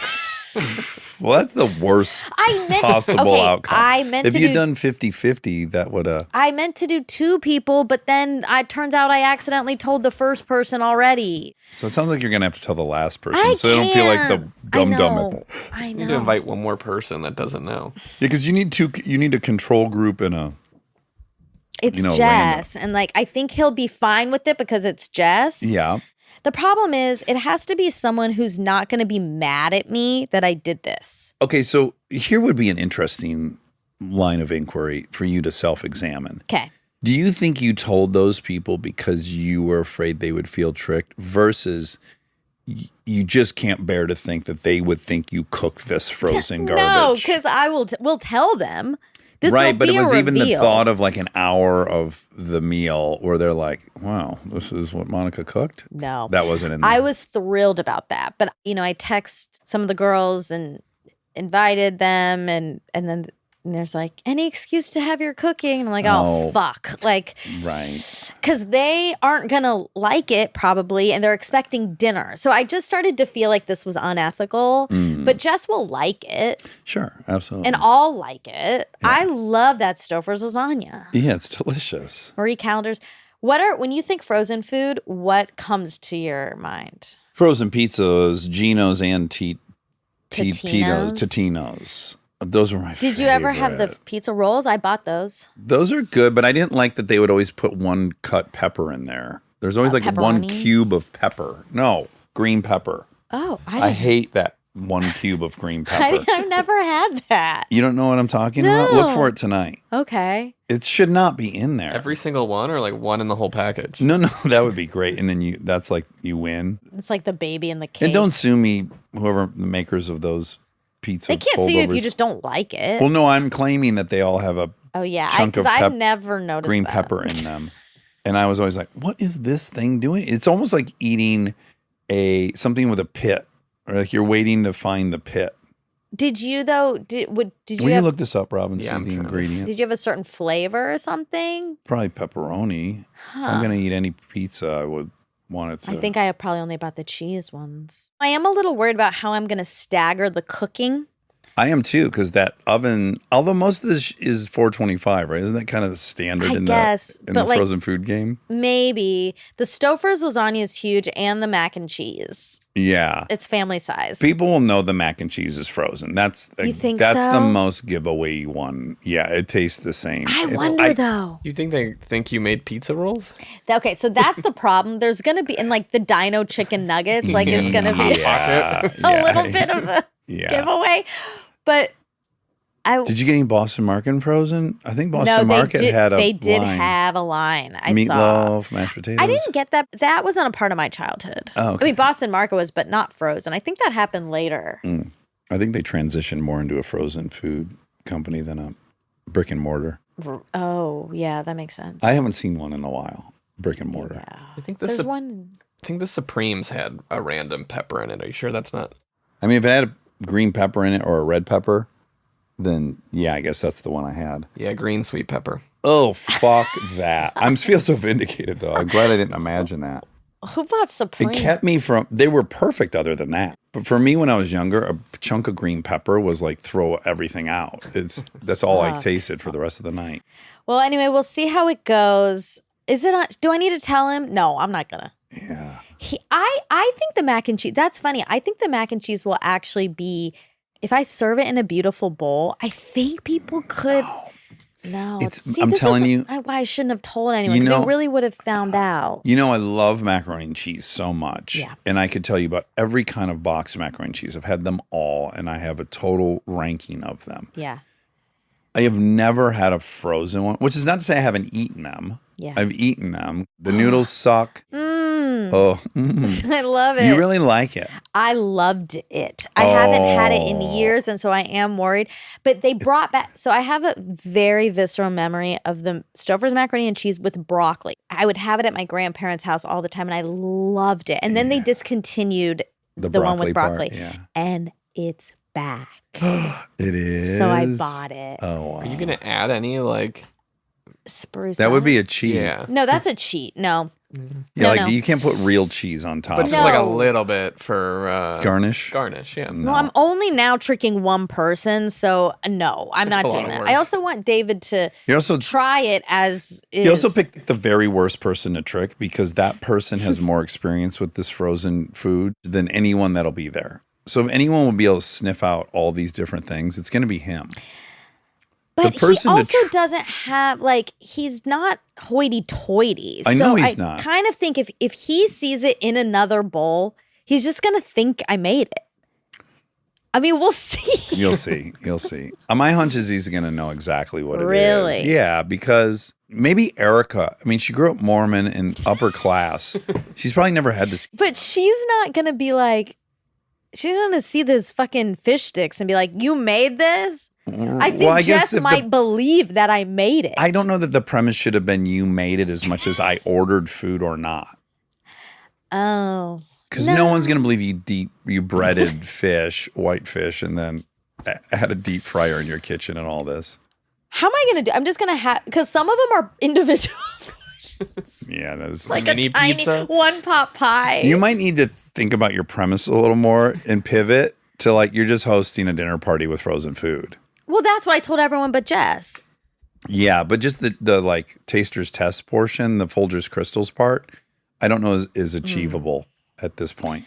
You would have needed real food and frozen food all intermixed, and there's 10 people that are totally unsuspecting. You're like, I ordered from this great new place,